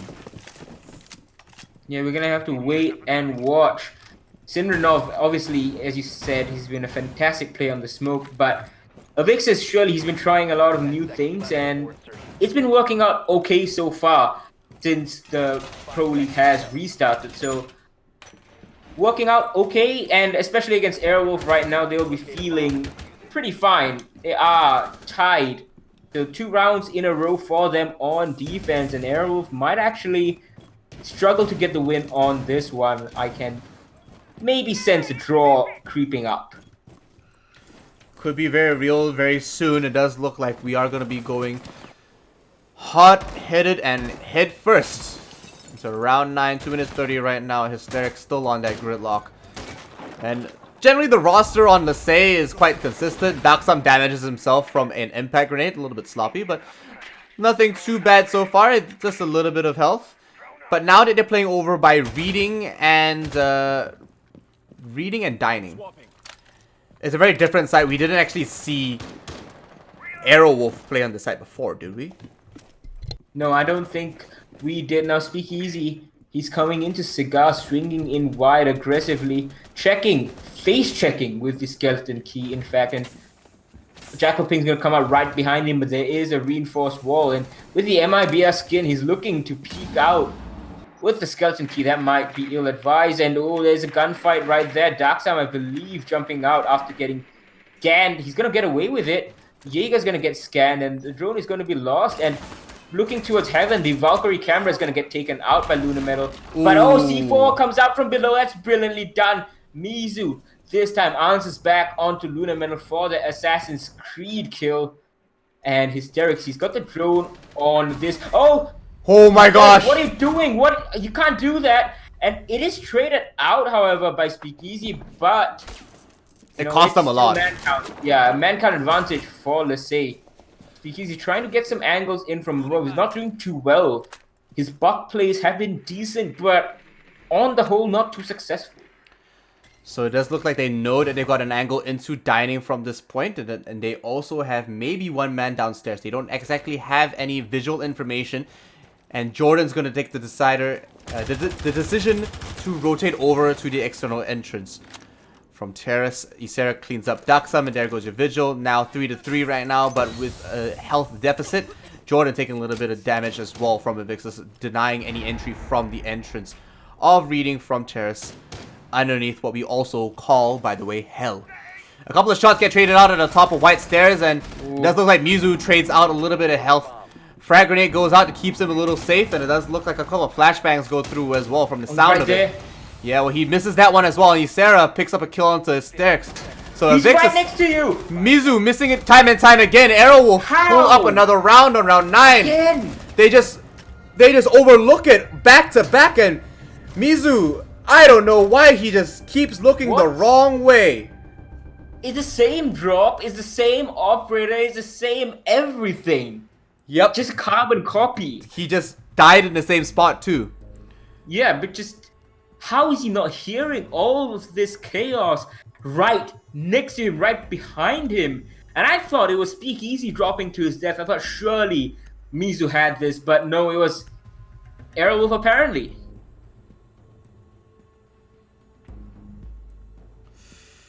Airwolf still hanging in there. Does look like 4-5 right now. Lesay are hanging in there. Very tight matchup, but Lesay are dropping the ball way too often, and Airwolf are just so solid where they are standing at this point in time.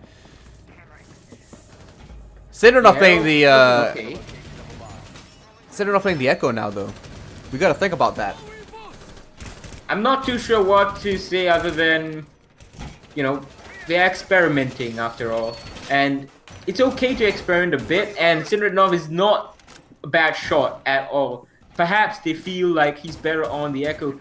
Kind of similar to how his smoke plays were. Of course, this is a 3 armor rather than the 2 armor of the smoke, but overall, the general principle is fairly the same. You are denying the plant, you are delaying the push in. This time it's the yokai drones, not the smoke canisters. And you have a good ACOG to boot this time without the shotgun. So you don't have a shotgun, but you have an ACOG. He's actually put down the artillery claw on the soft bit of the wall there. So that's very interesting to see. Not something you see all the time. Interesting camera coming out from Mizu as well. Go onto the camera. Oh, come on, man. Let this observer see. He's waiting on you to see where the camera looks at, but he's not going to give it. Okay, fine. We'll let you have that. There we go. Is he going to jump up? What's he thinking right here? He looked at the window, got really close to it. The secret, though, the thing is, though, he doesn't really think half the time. He kind of just goes... Yeah, I'm being serious. I'm not even trying to talk him down. He kind of goes on his intuition most times, so he's a real... I mean, that's how he gets all those C4 kills, you know? Like if you look at like the consistent theme so far, Mizu and C4 kills, synonymous, really. This Rex throws a couple of flashbangs down, all the flashbangs, in fact. The stun grenades all get used, and nothing gets produced out of it. I'm not too sure why. Maybe just to mask a little bit of sound. Sound is a huge component in this game, of course, and if you're going to use stun grenades in that fashion, I'm all for it.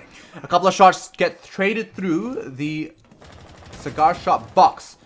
Line of sight that's still available to Speakeasy, but he rotates down through red stairs pretty much free. Most likely going to go outside for a rappel and maybe even get himself... Why did you have to go all the way down? Like, it's... I mean, okay, no, I understand now why. I forgot that that window was reinforced. Yeah. Oh my gosh. I apologize, it's late for me. Anyway, EE1D gets popped off, and it does look like no one is going to be contesting it anytime soon. Everyone just kind of stood still, quote unquote. A couple of shots get traded out there. No one actually connects with any of the bullets, and Luna Metals are actually dangling over the side, going up to the top of the roof. Maybe to even just help push this this hatch. A couple of pings go down for that window there, and may just be the Buck rolling through and trying to bring in an aggressive rotation. Isera's gonna be on the wall, takes a little bit of damage, and oh, dodges a C4 just by a little bit. I think Mizu downstairs just did not connect quite well. Daxam as well is holding an angle. I'm not too sure exactly where, but Isera trying to trade it out. One man over in the freezer gets traded out. Vixus and Lonely fragging for each other, and Luna Metal right behind the bar somehow picks up the diffuser, has a super shotty, but isn't able to trade anybody out after all. Switches back to his gun in a 2-2 trade. All the kills came out as a flurry of bullets.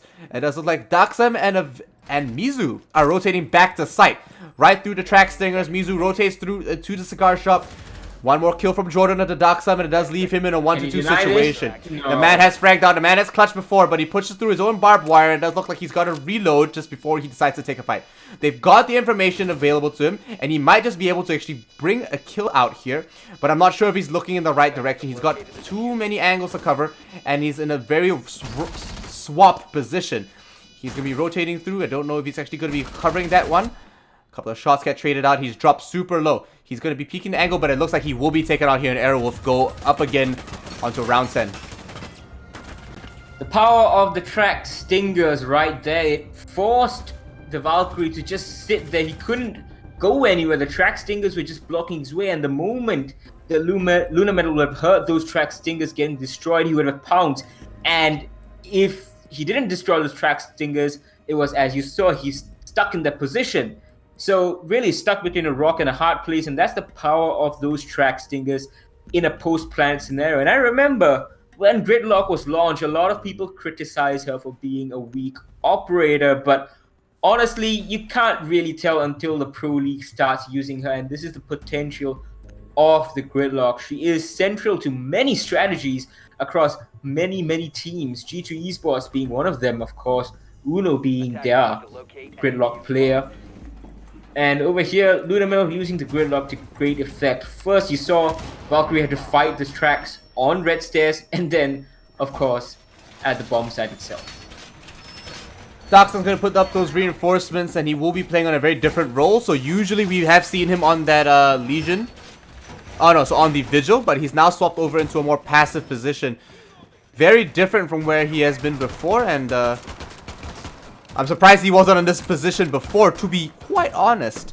So they will be opening quite a lot of line of sight here into the lounge area. Nothing as well that will necessarily stop anyone from rotating through. But I'm not sure if that's going to allow a C4 to push through yet again. So a couple of drones get taken up by Mizu as he rotates downstairs, and maybe he might just be able to pick up another couple of C4 kills downstairs, because that is seemingly his thing. Lonely as well will be rotating and hovering over by this little corner here, and he tries to take an aggressive angle. Now, to be fair, I don't remember him playing in this manner. Well, actually, no, I actually remember Lonely playing in that manner. I want to see what that looks like. Yeah. Oh, no! Come on, Observer. Come on, Observer. He missed that. That was so close. I wanted to see what the view was. And oh, goodness. Can he shoot? You just have to shoot, Daxam. No. No, he's playing it safe. He doesn't want to give his position away, and he doesn't want to let anyone know that he's hovering around that area. So, a prudent decision for the long term. Let's say don't seem to have any issues on the opening kills, but just on closing out the match. So maybe that's for the best, to keep himself alive and keep himself going. There we go, picking up another kill onto Luna Metal, trading out a Gridlock. Very profitable and making huge bank for Lasay right now. Yeah, right you are. No, Yasera's going to drop down. He's going to get the wall open as is customary. Jordan providing cover, and I believe he's going to fall off just as Lonely gets inquisitive. So both of them surviving, and Lonely just going to run all the way back. Just seeding Cigar control is not a bad idea. It's half the round left, and there's still enough control from Lasay.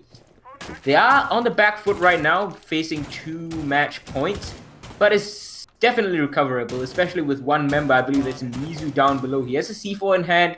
He will have the information, and Luna Metal being down does help them a fair bit. Speakeasy gonna be pushing through, trying to hold it on with the buck. Got an angle into white, into the white hallway. It does look like a Vixus picks up another with the Attila Claw. Excuse me. drops him quite low, and Mizu trades up another one as well. So I think what happened was that Mizu dropped him super low, and the Artilla Claw cleaned up the kill as well. Hysterix picks up a kill onto Sinrednov, and there goes Eureko. So unfortunately, he took that angle there. He most likely got killed while being in a very passive position. Get traded out Daksam with a double kill of his own, and there we go, picking up all these kills and cleaning it up with frags onto Aerowolf. Hysterix is all by himself. He's pushing very aggressively over through the cocktail lounge, and they all know where he is as well. They don't exactly have to peek him right now, but they have to collapse on him before he starts fragging out. The man is capable of doing many things that it doesn't look like he will be able to live through round 11. Let's say Esports bring this one match back into it again. They might just be able to bring in this tie, because that's all they really need to give themselves a chance to supersede over MBT. Don't forget, if you guys are joining us here just now, MBT are one placement away, ahead of, let's say, even though they have the same score. And the only reason they are ahead, even though they have a worse, and only because, let's say, have a better round differential, is because when, let's say, faced off against MBT, MBT took one round less to take a win over, let's say. So that means that, therefore, MBT are one place ahead. So they are currently in the 4th spot. Not a big loss for Aerowolf if they do tie here, but what it does mean is that Lesay will not land 4th spot, and it means that they won't be able to bank in on that 4th place prize money. So it's a huge loss for Lesay right now if they don't be able to bring this in, and MBT still have a chance to supersede them over that with an even bigger challenge, trying to take out Xavier Esports. Now, we don't know what will happen in the next matchup. All MBT has to do is equal Lesay's result across these two maps. So, at most, they will have to get 1 point if Lesay wins this round out. Airwolf, the last time they attacked this, they were trying to do a 3rd floor clear followed by a 2nd floor and then the 1st floor. It really didn't work out for them. And if they try that again, Lesay will, I think, get that 1 point. In the previous round, though, it was a bit of an opposite. They didn't bother clearing the 2nd floor, and that's what punished them. Mizu from below, just doing so much damage. And he's been doing that pretty much all defense long when they have been on defense. And very aggressive here from Lonely. Can he get this? He doesn't exactly have the angle. The windowsill is actually blocking that. Might just see this Zofia rappelling up. Oh, he just misses the kill there. He takes a little bit of damage. He's going to rotate back. Takes way too much that he has to. And he's now in a very bad spot. Jordan might actually just chase this kill and maybe try to find it out for himself. Lonely, however, obviously gone back to site most likely, or at least I think he would. Now, once again, it's a 3rd floor to 2nd to 1st room clear. Hysterix is already on the 2nd floor though, so that is a good sign. Last time they were trying this, it took way too long, and Hysterix is gonna peek the stairs. Unfortunately, he doesn't quite capitalize on that aggressive Valkyrie. Now he's seen something over here. It is a goo mine, and he's gonna take it out. But Mizu gets away. Default cam finally gets shut down. Half the round left to go, and Speakeasy is gonna start opening up the floor above kitchen very, very soon, and that's going to be the difference maker right now, because once again, they don't have a Maverick, so they can't open up that garage wall very easily. Yasera is just pinging away. They need Speakeasy start opening the floor and take out that electric claw. He's droning very far away. Hysterix actually might get caught in this rotation. He's actually not sure where Lonely is. And he's waiting so patiently right now on those white stairs. A drone goes out, he has to take it out and actually rotate back to site. Actually, no, he's going to hide in the corner of the garage here. So the VIP corridor might just be exactly where he needs to bank himself and place himself in order for him to bring in a refrag for his team. One pushing down from the brown stairs might just get picked up here, but Vixus and Sinrenoff on site get taken out. And it looks like Lonely picks up 1 kill all the way quite far. And they have to collapse back onto site. The plant is going down. Sarah's got the diffuser. They cannot lose this round. 40 seconds left in the clock, and to say have to bring in the tie or it's all gone. It's all for naught. Jordan here taking it out, holding an angle, and one more upstairs as well. Clear upstairs.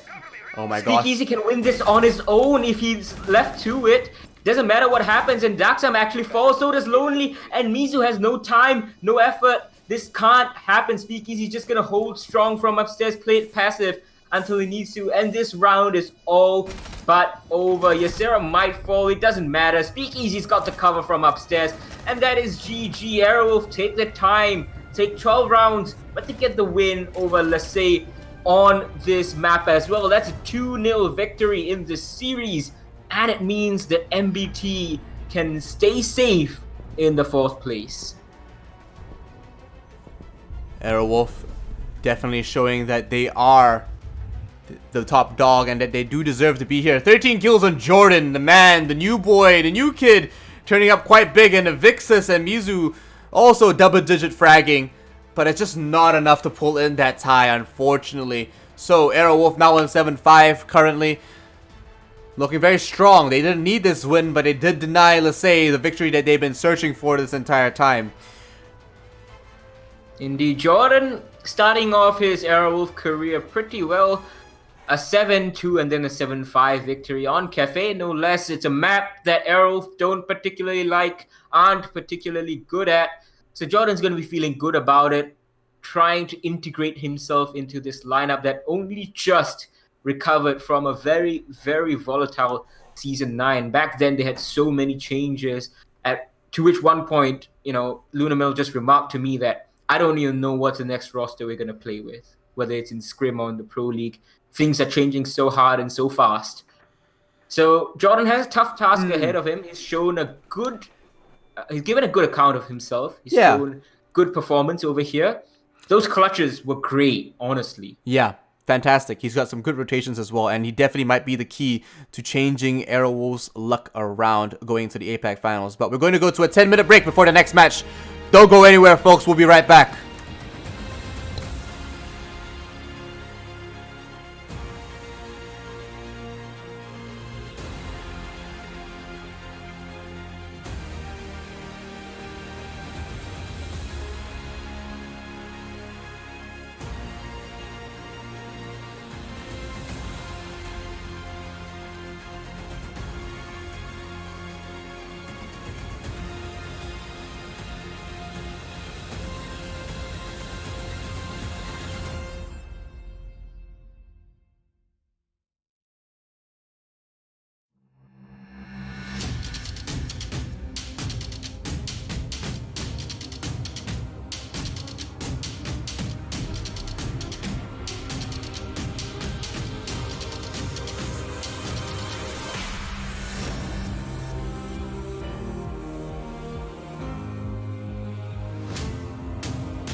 After a long break, we are back. Actually, it wasn't that long, but don't worry. It's still me, Ian Landseaton, joined here by my good friend Shakar Infin Ewal Gupta. We're looking at our next matchup again. After a very interesting matchup between Lisey and Airwolf. Coming close so often, Infian, but just not enough. Yeah, indeed. It wasn't a pretty sight on Coastline. There was a fairly dominant victory for Airwolf. But on the second map, that was Cafe. It's not a map you see Airwolf play often, but Lisey made sure that they gave them hell. 7-5 was the final scoreline over there. And Airwolf, of course, they were playing with the substitute of Jordan, or rather sixth player, I would say, in place of Mentalist, who's just getting some time off, focus on his studies a bit before he goes along with the rest of the team to the APAC finals in Sydney. Not sure if Jordan is going to be going with them, but Jordan, for his Pro League debut with Airwolf, he gave a pretty good account for himself, and Lisey too gave a good account of themselves against Airwolf, at least on Cafe. Yeah, so Jordan really bringing in a lot of value to that team, and so it's looking like a bright future for Airwolf moving forward over into the next season. And right now we're looking at Team MBT's roster. So the Asian Friends, Spider Gel, Civil, SMZ, and KGBS. We saw these guys yesterday versus was it next Void, right? And Yeah. it just was like, wow, MBT playing like this against Void. 2-0? What? Yeah, that consigned. That Void was to technically the relegation. That was That one of the down- biggest upsets. So, looking at Xavier's roster, we know these guys, and I'll touch back on MBT very soon. Scatman, Healthcare, OG, Hajime, Producer Boom, and Lycolis. Infian, what do we know about these guys? Well, Xavier Esports #1 in Southeast Asia since they burst onto the scene. In the Pro League, they have been absolutely dominant. Season 8, Season 9, and then now in Season 10, they are locked into first place no matter what happens later after here. So they've gone to multiple APAC finals. They have made it as far as the semi-finals, but not further. Haven't made it internationally just yet. Neither have Airwolf, so they're going to try again into Season 10 APAC Finals. They might bring him along. You never know. The org might be so generous as to give the man a chance. But we're looking over into the next matchup here, and it does look like the bans have gone through. Consulate and Cafe Dostoevsky got banned out by Xavier. Border and Coastline banned out by MBT. Maps that are small, require a lot of gunfighting, and do contest very crosshaired angles. So definitely reading into Xavier's strengths and knowing that these two are definitely in their playbook as some of their top maps. So we're going to go to Villa instead. A medium-sized map. A lot of floors, but you only really play on 2 floors. And definitely with a lot of long angles as well. So they're trying to play into their strengths here, Infian. What do you think MBT need to do in order to take a game from Xavier Esports? It's definitely not impossible for them to do it. They are fairly practiced on Villa, I have to say, and especially if they're going to be starting off on defense, if they can get a nice big cushion out, or if they start off an attack, they can deny that cushion to Xavier Esports, then they'll stand a pretty decent chance, in my opinion. They are definitely no pushovers, as we saw. Spider Jowl is one of the top players, honestly, and yesterday he was just on top of everything, absolutely everything on both maps played. And we're going to head right into Villa right away. Let's see what he can show us. And Team MBT on defense, so looking to establish that cushion first off.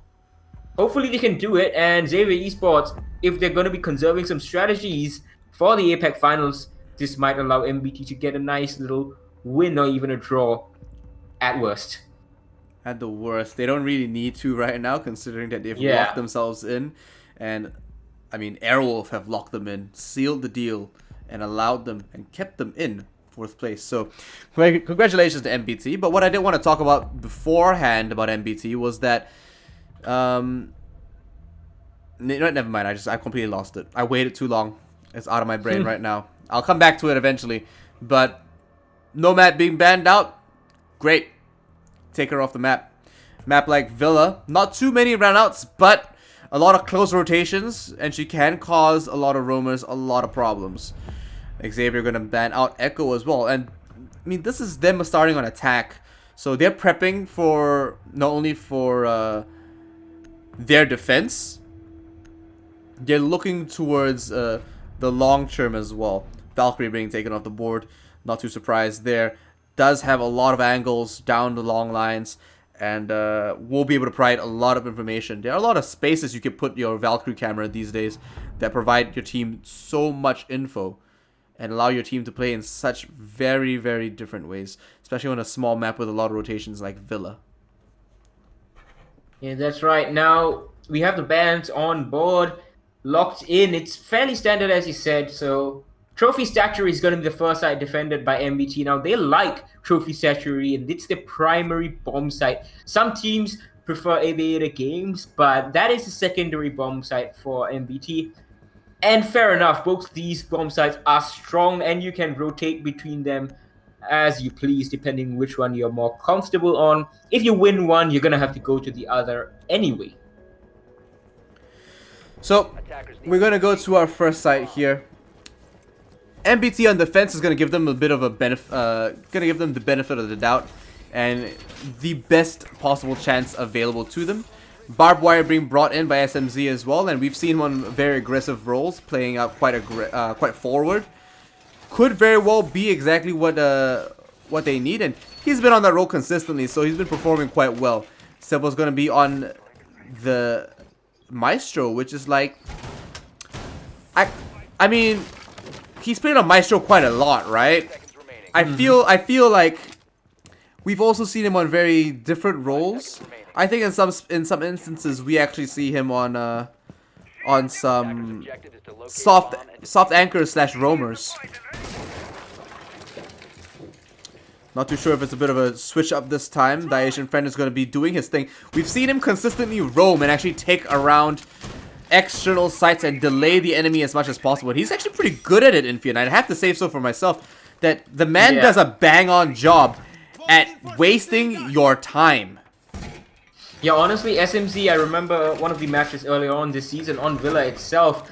Him and the Asian friend on the mute, same setup as it is right now, playing around in Aviator games, and they waste so much time denying the information, sometimes even getting picks. Now, Sybil is getting very, very aggressive with the Maestro, no less, and he's going to get droned out. He can't get the drone, but he's playing so aggressive. If someone was on the windows, which he doesn't know for sure, no one is, they would have killed him by now. And oh, there we go. Finally, the window pressure comes in from Master Bathroom, but I don't know how Sybil is still alive. This is how I got confused. The man himself is playing an anchor on site, but he's taking it so far ahead. The Asian friend takes a shotgun kill over to the healthcare. It does look like they actually traded out SMZ as well, so not a huge loss. They did trade out a Jaeger that put down all his utility already for a Zofia that could have taken down your walls, taken down your utility, taken down your shields, and burned a lot of your ADSs, and as well as concussed you. So, good trade so far, as well as taking out one of the top fraggers on the enemy team. The Asian friend still playing it very conservatively, especially with a mute. So, I want to talk about this because mute normally gets sort of placed back onto the site where all his jammers are used for specifically one area, normally the actual bomb site itself, and he plays quite passively. But this time he's taken the forward position and he's actually trying to use it to waste their time and actually deny them entry through Aviator, and he's succeeding. They're actually rotating all the way over to the master bedroom, and now he even has an angle from the outside of the study to whoever is on this balcony here. If he capitalizes on this in time, he might be able to pick up a kill at Hajime. Yeah, indeed. Hajime, he needed support. He didn't get it, and he had to fall off after the trade came out. He just couldn't drone out the mute sufficiently well enough, and that's a risky fight to take unless you have perfect information. So, smart decision from him, but look at the time. 30 seconds left. The Asian friend and SMZ, they have worked out so well. Like, Colis is breathing in some of that smoke, and it's going to give him some pause. They have to push in through this hole. Hajime cleans up Sybil. The Asian friend finished off by Producer Boom, so this is working well. And that's an unfortunate miss on the smoke. Spider Jowl trades one out. It's all up to Spider Jowl though. He needs to get a 4K. He needs to deny the plant. And he can do it. No. Ash is going to shut him down. That is Producer Boom with a pistol, in fact. And that is Xavier salvaging a round that it seemed that MBT would get. It's unfortunate. I mean, the man was dropped quite low, so he did the best if he could. But unfortunately, Peaker's advantage going towards the Ash this time, and it didn't really work out for them. So it started off quite well, but Xavier they executed in 30 seconds and they made it work. They fragged out. They used their superior firepower to bring in the first round. What a way to start the game. Yeah, indeed. And, well, right now you have Xavier who will be feeling very good about themselves. They are locked in the first place. They beat Airwolf on Bank yesterday after, having lost to them twice. So they have an air of confidence around them, and these 30 seconds execute. Many teams can't pull it off, but Xavier are definitely one of the teams who can, because the way that they work is that they come together from different angles usually and then just collapse onto the side defenders. Slowly and slowly they push back the roamers, either pick them off or call them onto site, and then use the drones, sacrifice them sometimes to get the information they need before collapsing with inch perfect aim. And the Thai teams obviously are so good with their aim, so that's not a worry for them when they eventually get onto the execute. Fantastic job so far from Xavier. MBT did well, but just need to tidy a couple of things up. Yep. Moving into the second round here, they should be able to make a couple of adjustments, and we see that right now with that shield being placed in between. So maybe they realize that the rotation that they do create on that site actually leads to that angle being used quite advantageously to anyone prone. And we did see Scatman actually prone on that angle. So most likely leading up to that, and maybe actually taking that angle and position to leverage it into a more aggressive play for them trying to defend it. Healthcare's going to be joining out that study right now, and as he pushes through and he drones it out along with a couple of teammates down by the main stairs, they should be able to secure the southeast side of the map in no time at all. A couple of members from MBT are hanging around, and this time they're hanging around with each other in greater numbers. Will they be able to clear this out with 2 minutes left on the clock? Most certainly, but how long will it take them to do so? Yeah, it's the time wastage was good from MBT just now. Everything was good until the final few seconds, so they just need to hit their shots and hold the angles that they need to. It kind of failed last time. This simple one Hibana hole that the entirety of Xavier seemed to be pushing through. And I can't believe that the defender did not budge. I believe that is SMC. Absolutely balls of steel right there. Not even sweating even a little bit. He is confident that these mute jammers as well as Taijin friend are going to help him out greatly. The check comes in from Hajime. It's very risky because he can't drone it, so he has to face check this. And SMC is going to get very aggressive over here. If Hajime peeks this and doesn't pre-fire, he could lose his head. He doesn't want to die too soon. Every member on MBT and every member on Xavier are crucial at this point. Hajime is going to be peeking an angle all the way into Vault. Finds one behind the bar, cleans him up. SMZ gets taken down with little to no contest at all. Hajime pushing through, actually cleaning up and refragging for one. Healthcare goes down, and I mean, both these guys are top fraggers. They wasted a lot of time, and considering that MBT has stalled them down to the last 40 seconds, they're doing a bang-on job. Scatman takes a little bit of damage, uses a little peek hole over through the bathroom to maybe leverage into his advantage, but he won't be able to do much other than peek at this point. Simple's got one angle over into the trophy landing, but it may not be enough. Spider-Jaw's got the angle on the statue here and the entrance, but there's one too many angles for him to cover. I'm not too sure if he's going to be able to flick on this. Does he have a goo mine on the door? I'm not too sure. But the smoke is going to help him out. He has a goo mine on the door. Oh, there we go to his left. Unfortunately, there's too many angles, as you said, and the Ash charge kill, in fact. And there we go. Xavier just explode into life. Yeah, I mean, the man had a good shot there. Unfortunately, I don't think he realized that that breach was unpassable. So he kept looking at that breach, and unfortunately, it just didn't work out. He could have lost his life to the peak, but as you said, 3 angles for him. The door, sorry, 4 angles actually. Unfortunate positioning.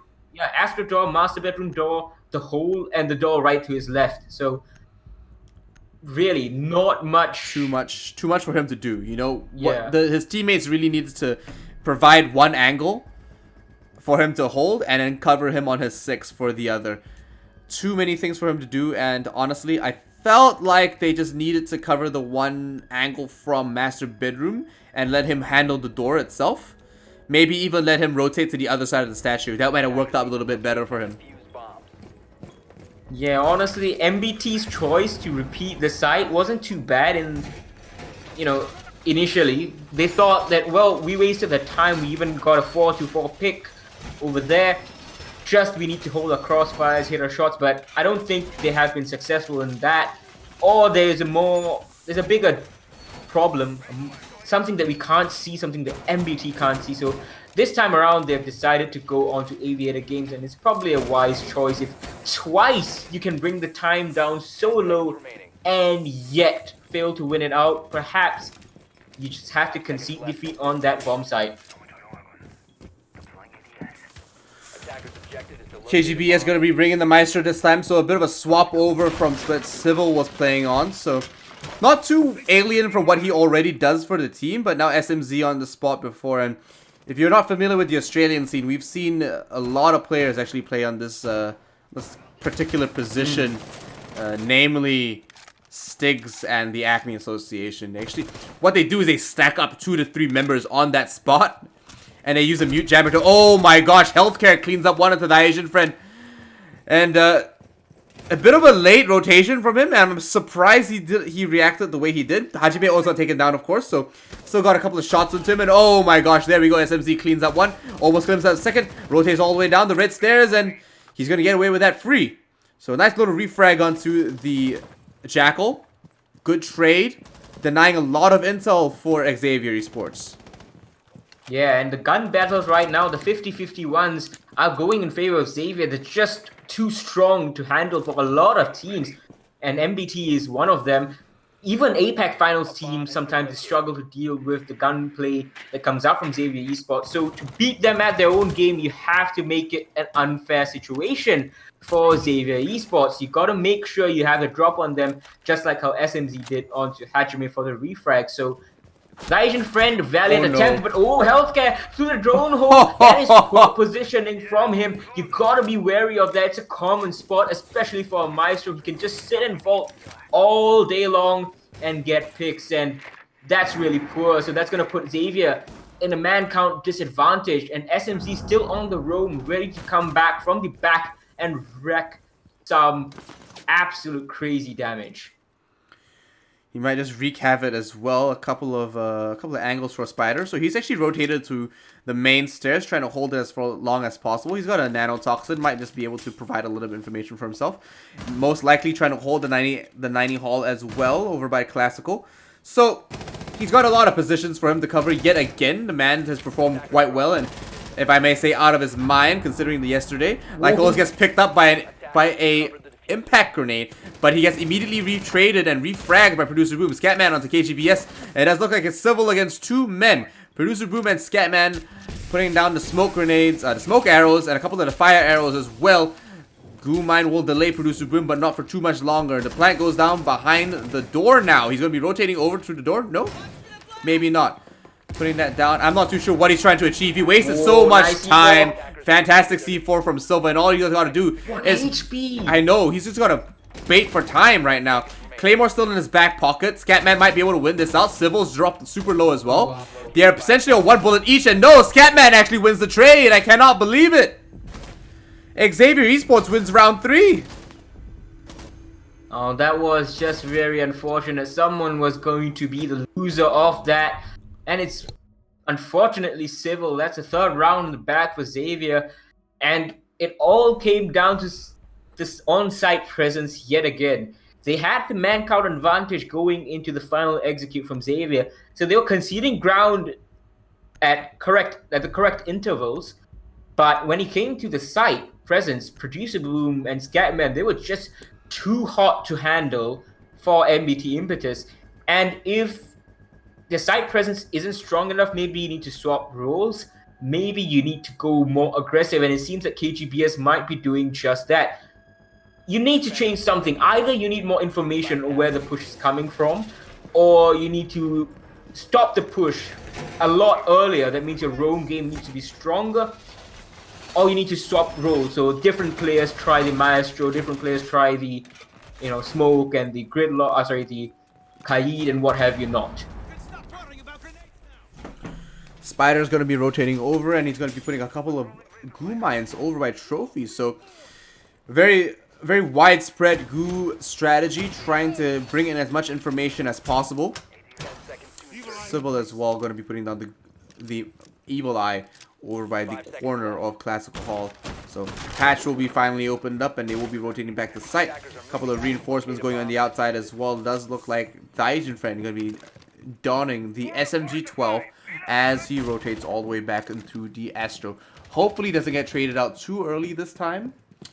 I think it was SMZ that got traded out early. No, it was the Asian friend, and then SMZ refragged for him. Attackers dropped the diffuser. Regardless, we've got the man himself down by the back stairs. KGBS picks up a nice kill onto Lycolis, and that's one of the best players on their team getting taken off the board. Fantastic play with the pulse so far.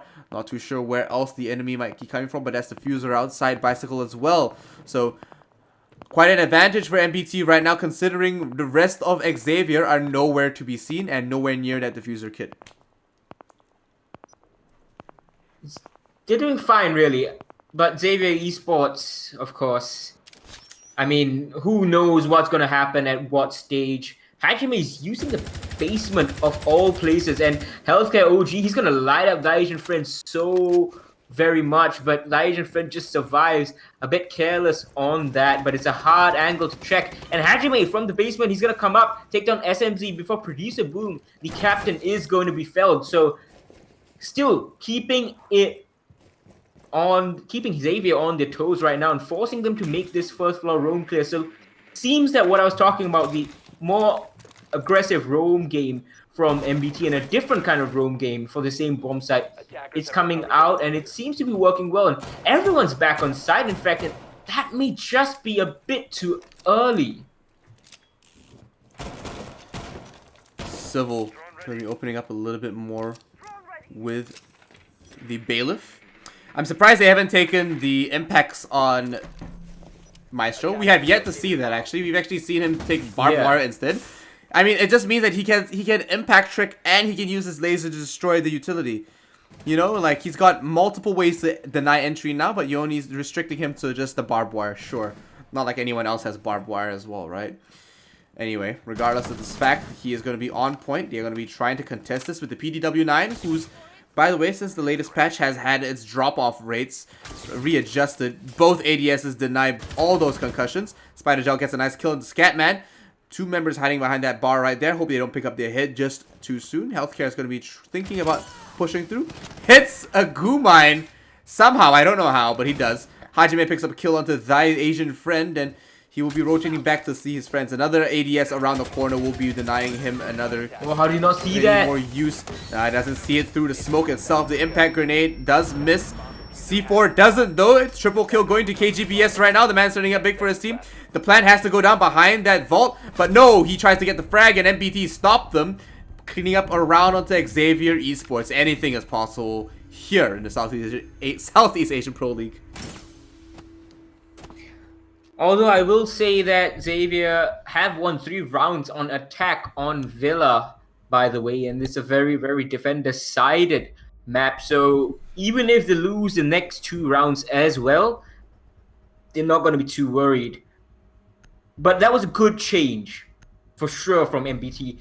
The way they played the roam game this time around, a lot more first floor presence rather than just that, second floor stoppage that they used to do.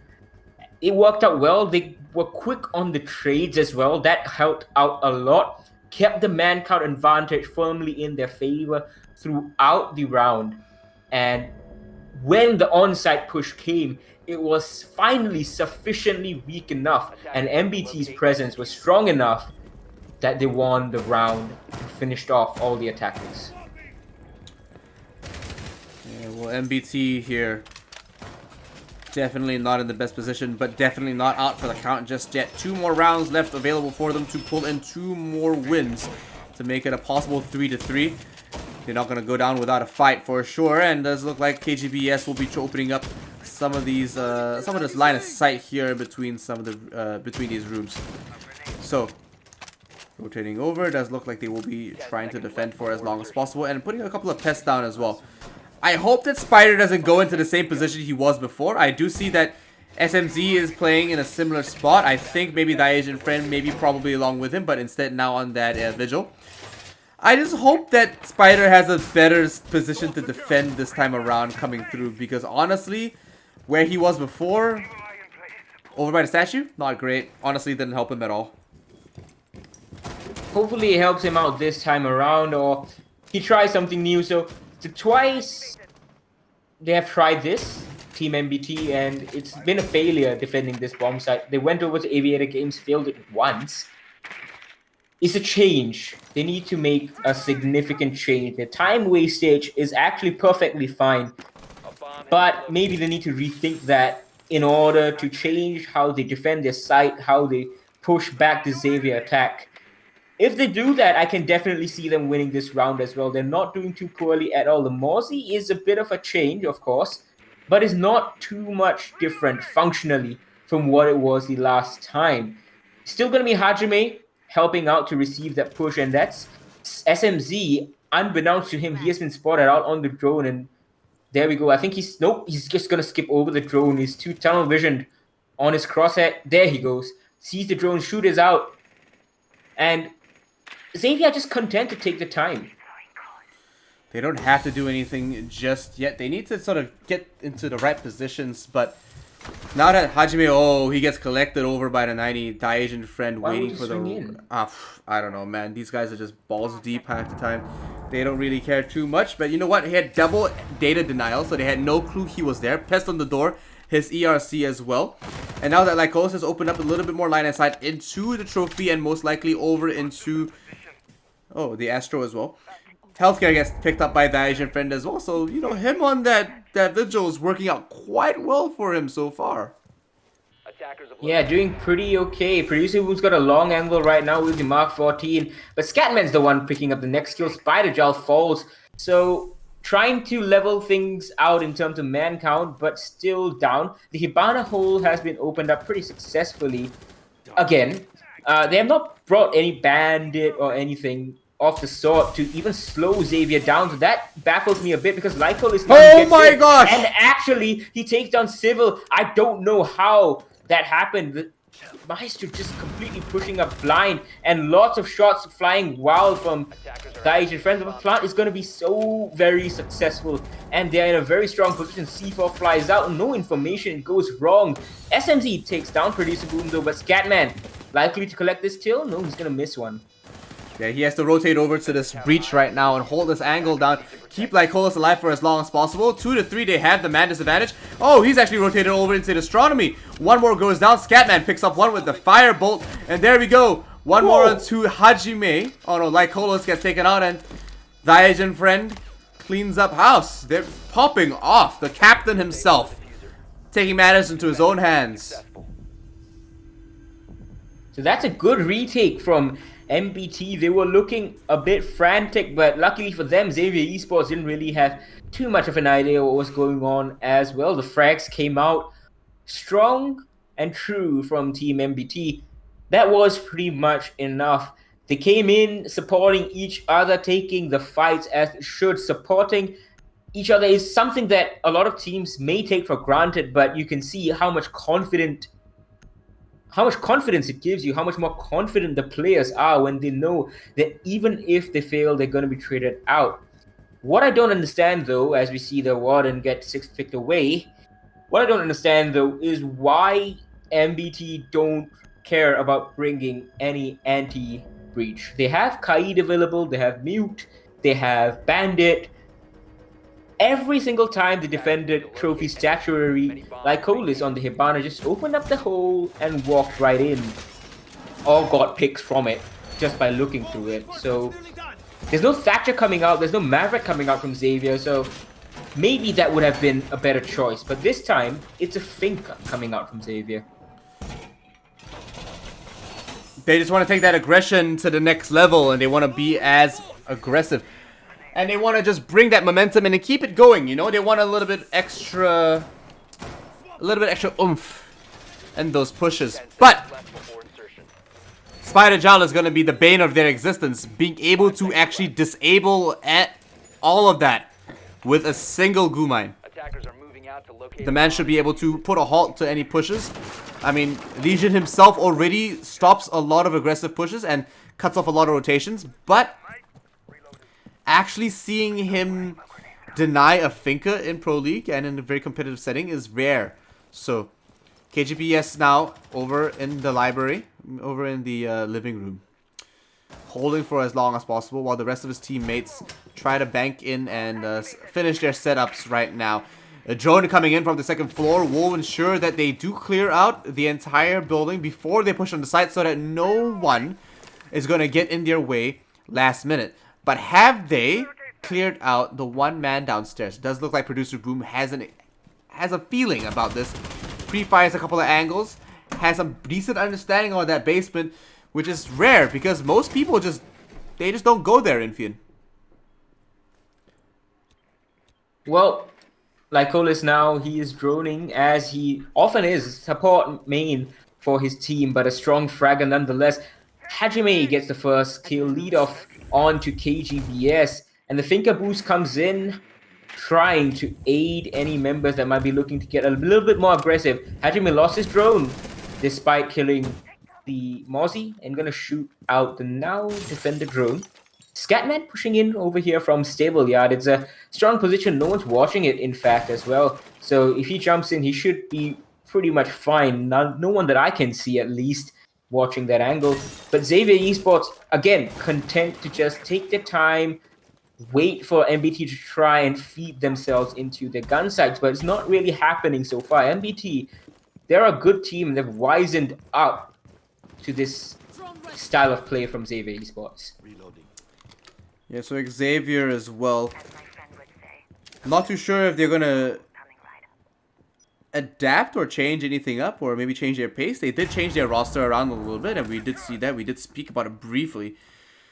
But right now, MBT are doing everything they can in order to change up their pace and change up the way Xavier react to them.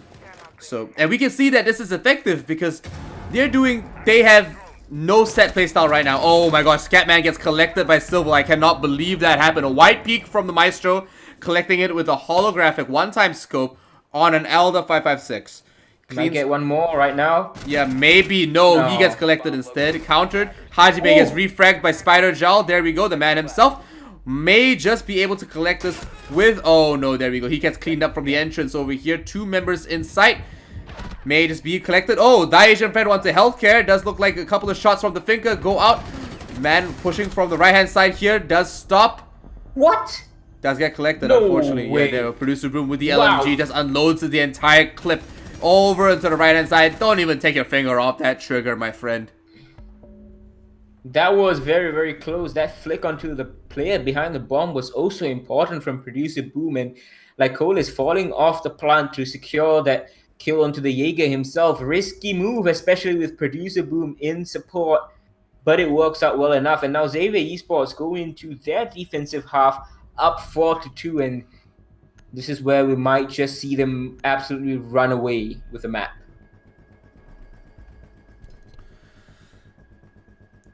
Scatman now in at defense. A prompt switch over 4-2. MBT actually doing quite well, all things considered. Yeah, so Xavier just doing well individually themselves as well, but MBT are just on the ball. And they're actually performing far better than I thought they would against a team like Xavier. So, props to these guys. Definitely doing a bang-on job. Scatman going to be reinforcing some of the walls over in the dining room into the... what is that room called? The one over by it? Memorial? Mm-hmm. Is that what is the room called? They have different call-outs for it. Yeah. Each team has their own set. Each region has their own set of callouts, and lots of names. One of them I have heard, Memorial.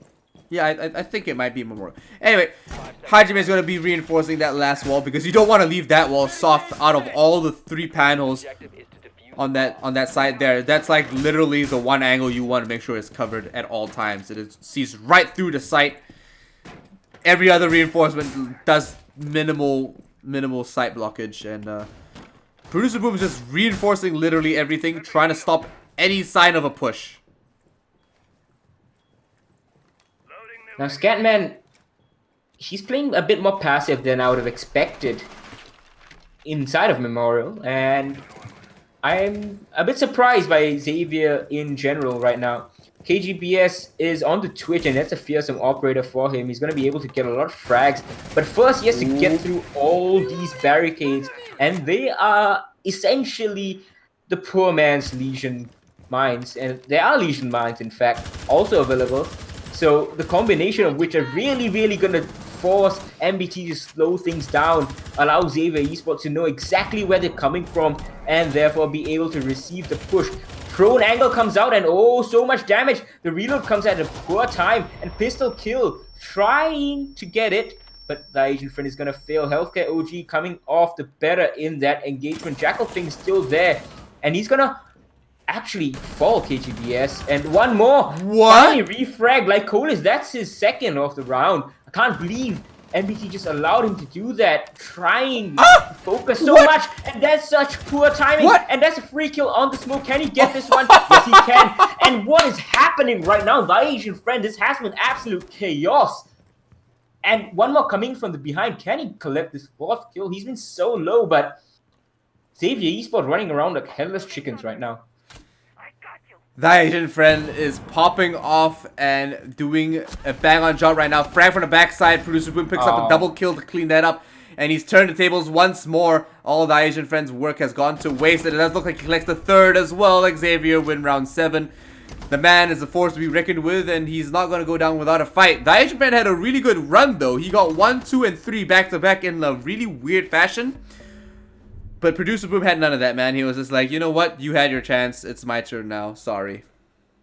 So I'm not too sure what's going on with Xavier's communication right there, but I hope it's nothing too serious. I hope that, you know, they weren't actually trying too hard to get there, because if that was them at their best right now, that is worrying for the APAC finals, because it looked like there was absolutely no communication on where anyone from MBT was. They got that lead-off kill, and when Lyconis got traded off, that was fine, but after that, it was just pure chaos. The smoke especially. I have no clue what Hajime was doing. attackers need to locate. Hajime did look like he was a little bit disorientated. But Producer Boom, lucky for them, was always on the ball, always producing the next Fire album. And seems to be it's just looking so bleak for MBT right now, man. I'm trying to find words to It's bring it in super for tough them. because Yeah. you know, these guys are facing a Xavier Esports defense, and they only won 2 of their own defenses as well. 10 seconds left. Given how Villa usually plays out, we have seen 5-1 comebacks. Seconds left before Because the first team, you know, the team that went up to 5 first was on defense first, and then is to locate a bomb. the script gets flipped. So the comeback happens. But right now it's 4-2 in favor of Xavier after they're attacking half, and now Xavier Esports just need 2 more rounds. And that is so poor timing. Really unfortunate from Hajime. Very, very careless. And it's a clean and very lucky pre-fire. I can't believe that worked out for Spider Joe. Yeah, it certainly decided to pay dividends. Spider collecting the first kill and a big roamer as well. It just means they've got less to worry about as they push into the study room. KGBS on that buck will be taking main stairs by force and putting himself in a pretty advantageous position, while Healthcare is actually very forward and very aggressive on that push, but I don't think he's going to be trying to spawn peek it anytime soon. It's a little bit too late. Just going to be holding this little angle down by the red stairs and the red carpets. So at the moment, Sure, MPT have the man advantage, but we did see them lose that before, and it could happen very well again. It's not like they're being outfragged. I just think they're being outclassed in some of their gunplay. Bomb located by attackers. Now, the Asian friend is on the Zofia. There is one right next to him, actually, if he peeks the corner and tries to go for the kill. But I believe he's hiding behind the potted plant that is there. Producer Boom is lose his drone that he captured after Hajime has been cleaned up, of course, earlier on. So, Team MBT, a bit tentative, a bit hesitant. They don't really seem to have a game plan right now. SMZ is actually watching his back. He suspects that someone is going to come for the flank eventually. There is no one there just quite yet, it seems. And sending out his drone, he's going to start droning onto site. There's a minute left for MBT to work with. And that drone is just going to get shot out and nothing happens. So MBT is stalling out for sure right now. You know, the Asian friend's gonna be trying to hold this corner now. It's looking like it's in a bit of a stalemate. He doesn't have the confidence to push up just yet, and he knows that there's one more downstairs. He just isn't able to find the right time in order to make this push happen. KGBS pushes through. It does look like it's gonna be clear. A little bit of a discrepancy as they try to rotate into the site. A couple of pushes through. Does make a note that KGBS is going to be clear on this aggressive push up into the bathroom, and now they are trying to pincer their way in. Scatman cleans up any remnants of a player in the bathroom, and it does look like SMZ is cornered on all sides right now, completely unaware of where the last enemies are, but they will rotate from the Astro, clean him up, and take round 8. As expected, really. It doesn't matter on Villa if you're one man down. You need a lot more substantial man count disadvantage to truly be worried. And Xavier Esports to practice as well to be worried even with one or two members off the board. Hajime, he was just on cam's duty the whole while, provided important information, and the rest of his teammates did just what they are trained to do, what they've practiced doing all season long. And a lot better of a round from them, and it's 6-2, and it probably will be 7-2 come next round. It's going to be no problem for them at all. Does look like Scatman is debating whether he should swap off, and you know, going to a more dependable operator like Maestro is never a bad choice, especially when you're going to Aviator in games. A lot of long angles there. The Scorpion's not necessarily the best gun or the best choice in this scenario, but definitely isn't. It definitely doesn't hurt either. Those concussion mines definitely do actually add up and provide a lot for your team. But at any rate, does look like Healthcare will put down all the overlords and all the signal disruptors, as they will be called this time around, and maybe, just maybe, Xavier clean this up on this round and take out the first map. Put MBT out of their misery.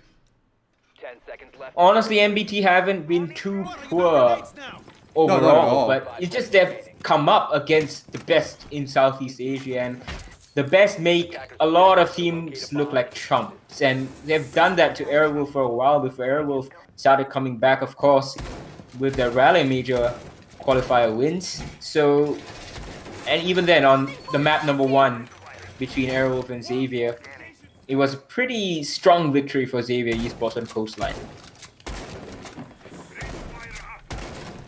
Hajime is going to be playing on that mirror, an operator we don't actually see on this site too often.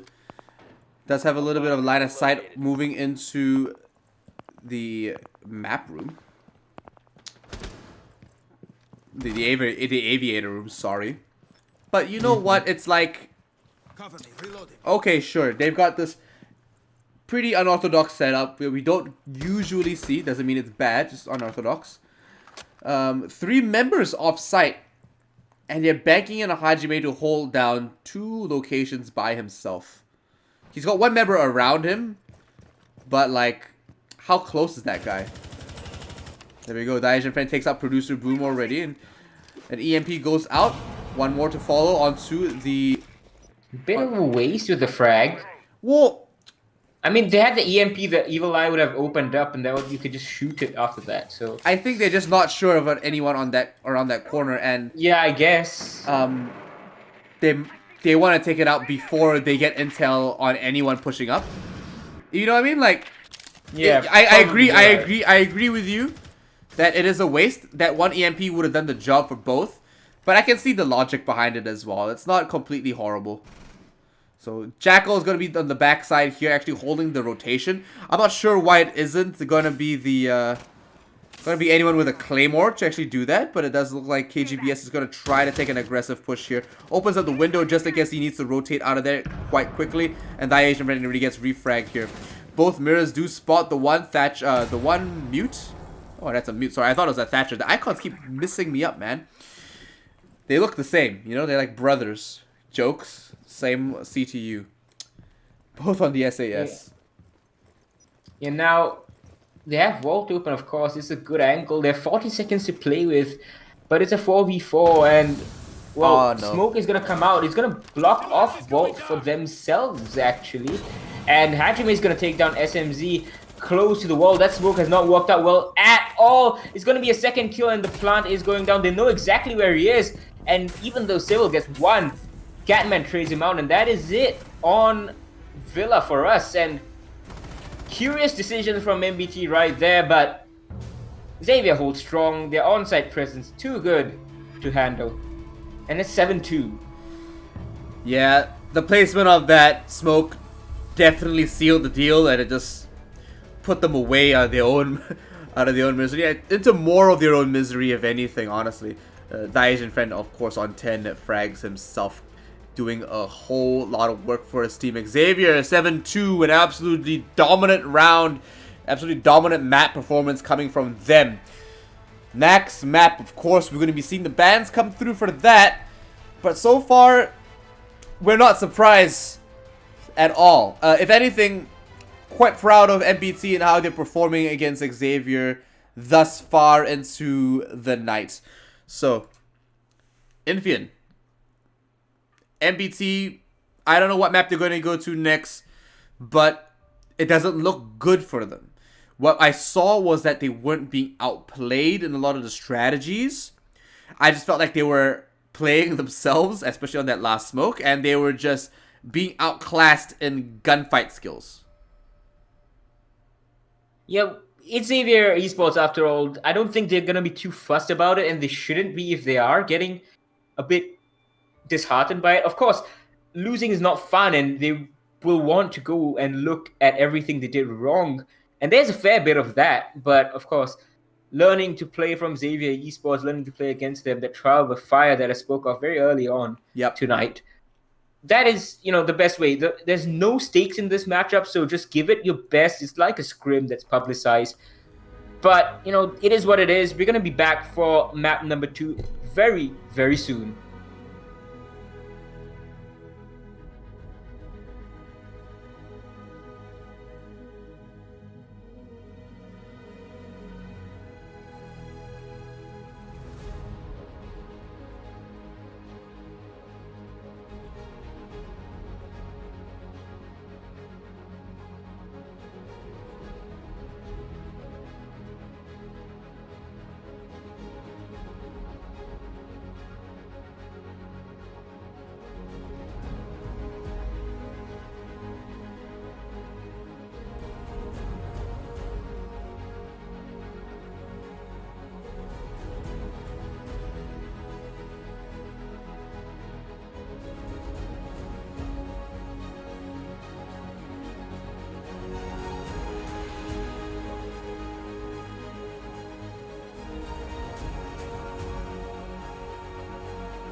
Short break it was. Me and Infian Ewok are back for our last match of the night.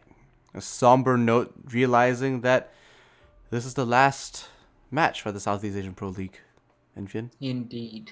The last series for Season 10 before we sign off, the pair of us, until Season 11 or maybe something in between probably. But, nothing's set in stone yet.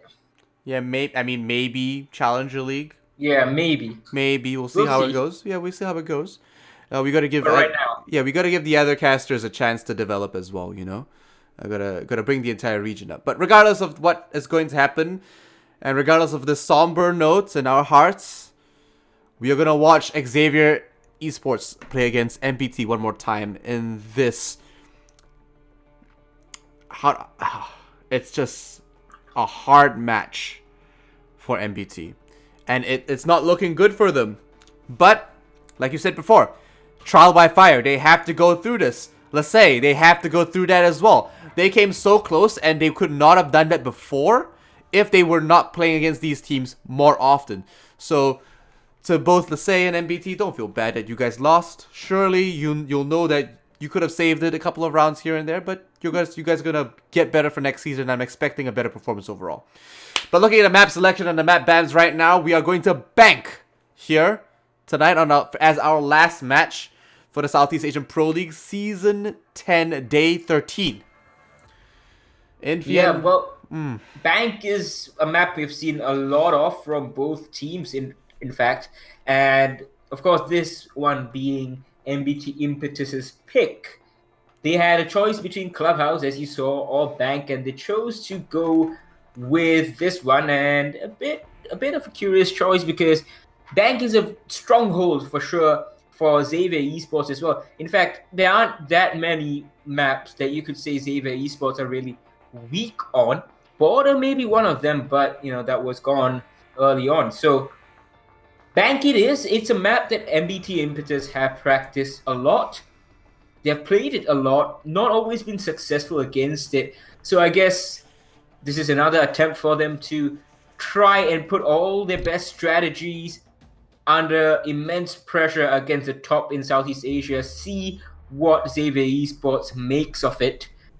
As they start off on attack, Team MBT. So Xavier Esports getting the first ban. Well, this is their game plan, and this is where they wanted to go after all. Jackal getting banned out as the first ban is not surprising at all. We've seen the Asian friend on that operator quite a bit, and he's performed quite well as well. So all these captains bringing in Jackal is kind of funny. And then, okay, Montagne getting banned out. Yeah, of course. I mean, MBT going with the Montagne ban, they still know that Xavier Esports like their Monty play, even if they don't have, the quote-unquote best Monty play in Southeast Asia. Doesn't matter because Monty is still absolute menace. And Team MBT gonna continue on with banning Valkyrie, that information game. They want Xavier Esports to be starved on it, but this has allowed both Echo and Maestro to remain on the board, as well as Amira. And Xavier Esports seem to be in a bit of a debate what to finish off the ban phase with. It is going to be a vigil, very interestingly. So they have all three of those anchor intel operators available, even though they've lost Valkyrie.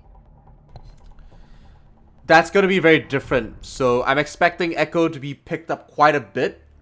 No excuses, really. Along with, okay, fine. Maybe they want to use the Maestro instead. Sure.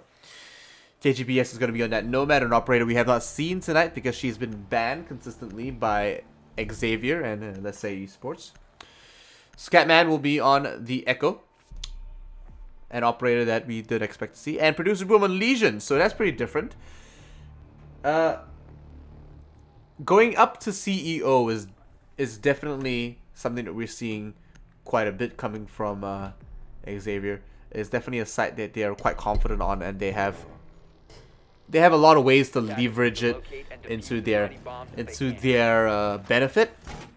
But Castle is almost staple on this side, Infian. Without those reinforced barricades, it's almost impossible to defend anyone rappelling outside the western wall. How ironic that pop-up for the Cloud9 Valkyrie set as Valkyrie is bad. Oh, well. But yeah, it's a fantastic skin, Blackbeard. though. Yeah, we saw a lot of Blackbeard play actually here from Team Void. Detrian being the player, as we talked about him getting away with murder on those north windows on this side. So no Blackbeard from Team MBT in this round, but it's really a game of chance. You have a lot of stuff that you want to ban, a lot of stuff you don't want to play against, some stuff that will help your strategy, some stuff that will block the other team's strategy. So lots of decisions with the ban phase with the operators. So they have chosen to go for something very, very meta, very standard. The Vigil not so much, but not really a ban that they could affect with when it comes to the Blackbeard.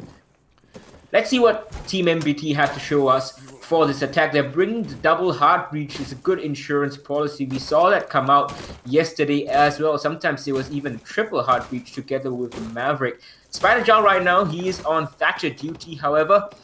And we saw him go absolutely crazy here on Bank with the Maverick. So can he do the same with the AR-33? The AR-33 is a weapon and a force to be reckoned with. It's got quite high DPS and a lot of damage. It just has a little bit of a recoil that you just have to be prepared for. It's nothing you can't control, and it's nothing that's too wild either.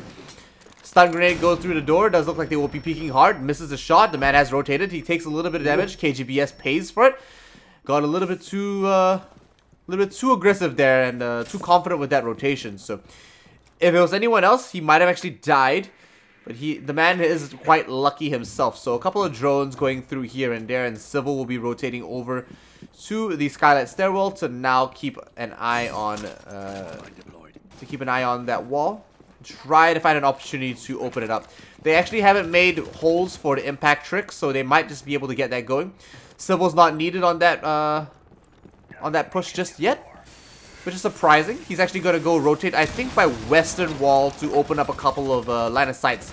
But he's started off in Skylight Stairwell to back them up and ensure that all 5 members can actually achieve that breach. It's successful, it's happening, but one man from downstairs will actually collect KGBS. Lycolis takes a little bit of damage from the wall bang upstairs, but it won't be enough to take him down or collect his head. Spider Jal takes out one member of his own and healthcare as well along with him. Unfortunately, putting them in a 3-3. Oh, and SMZ collects one for themselves as well. So this attack is working out quite well for MBT. Par the kill that Spider Jal brought onto his teammates. So the man's fracking out in some sense as well. But the AR-33 is definitely doing its job. So there's a hole right now below him, but he's actually going to get into sight. He is afraid, very much a producer boom. He's got a lot of holes they need to contend with. Scatman is actually on the gun, but he's going to take down one, but he's the only member left alive. Are they going to go frag chasing, or are they going to pick up the diffuser and try to get it planted? Spider Jal is slowly approaching. If they're going to go for the frag, they need to trade this out, but no, this is so poorly played from Team MBT. One by one, no one really in a position to trade it out. Too slow, allowing Scatman to recollect, reposition, and make it a 1v2 clutch. And Xavier Esports, hang on. What? How? Oh my gosh. Okay. That shouldn't have happened. Not at all. It went real south as soon as the thermite vaulted over the window with the diffuser while you already secured the desk.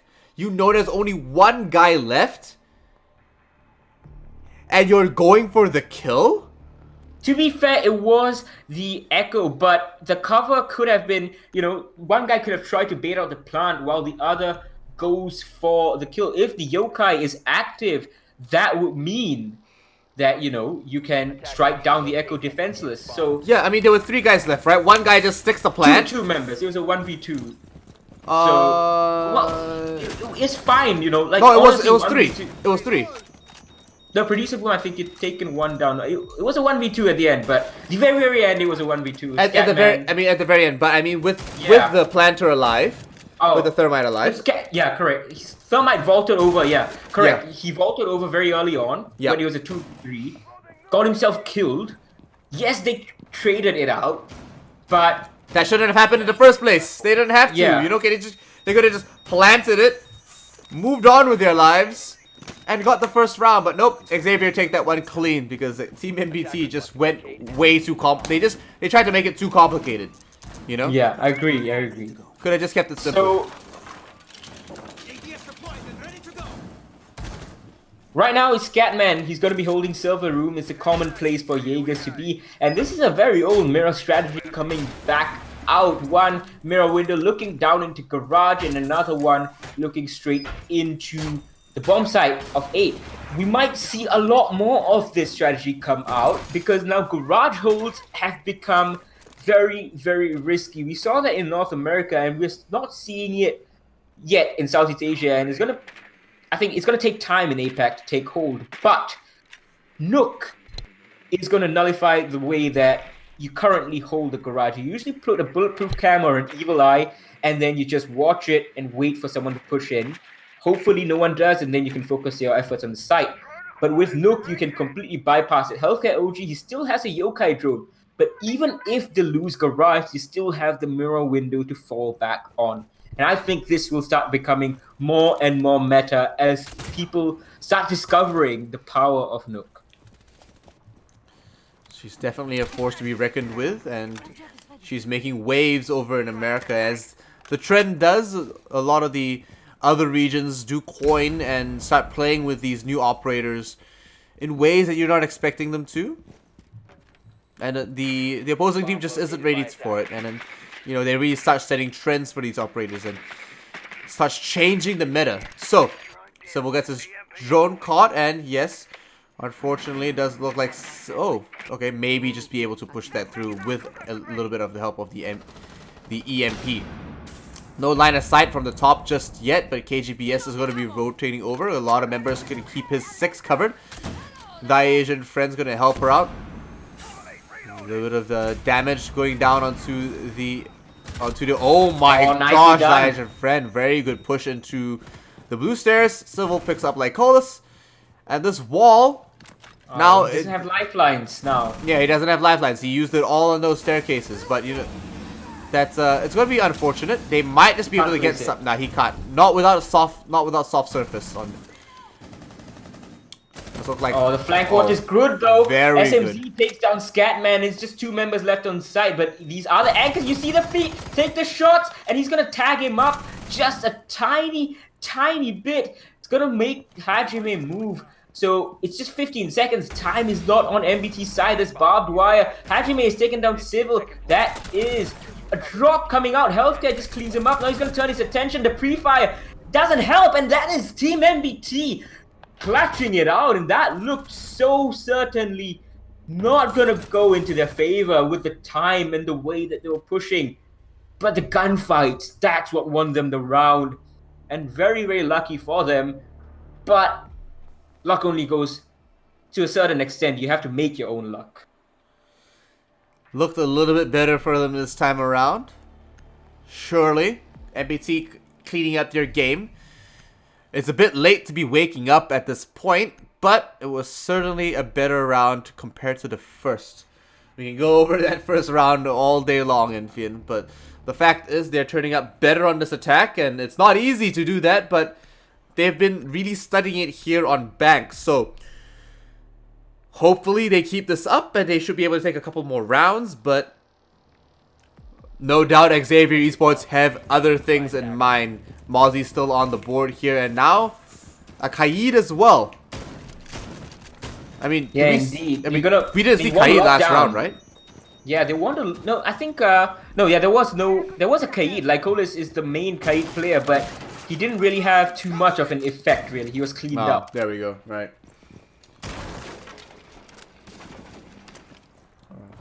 Well, Scatman is rolling through the staff room right now, and he's going for a little bit of a sweep for any drones here, there, or anywhere. Barbed wire going down as much as possible, and it does look like the service stairs will have a couple of ADSs, and they most likely will be contesting it as per usual. So, nothing too different from Xavier Esports right now. The dominant force that they are is still consistent, and it does look like Healthcare has actually decided to swap out the shield for the barbed wire, and that means he's going to be playing far more aggressively and not so defensively. Yeah, so like Colis right now, the main thing for him is to use that DMR well enough. He has been very strong with it in the past. Just now, we didn't quite see what happened, but he wasn't able to utilize it to its full effectiveness. Not too bad. Well, it's just one round anyway.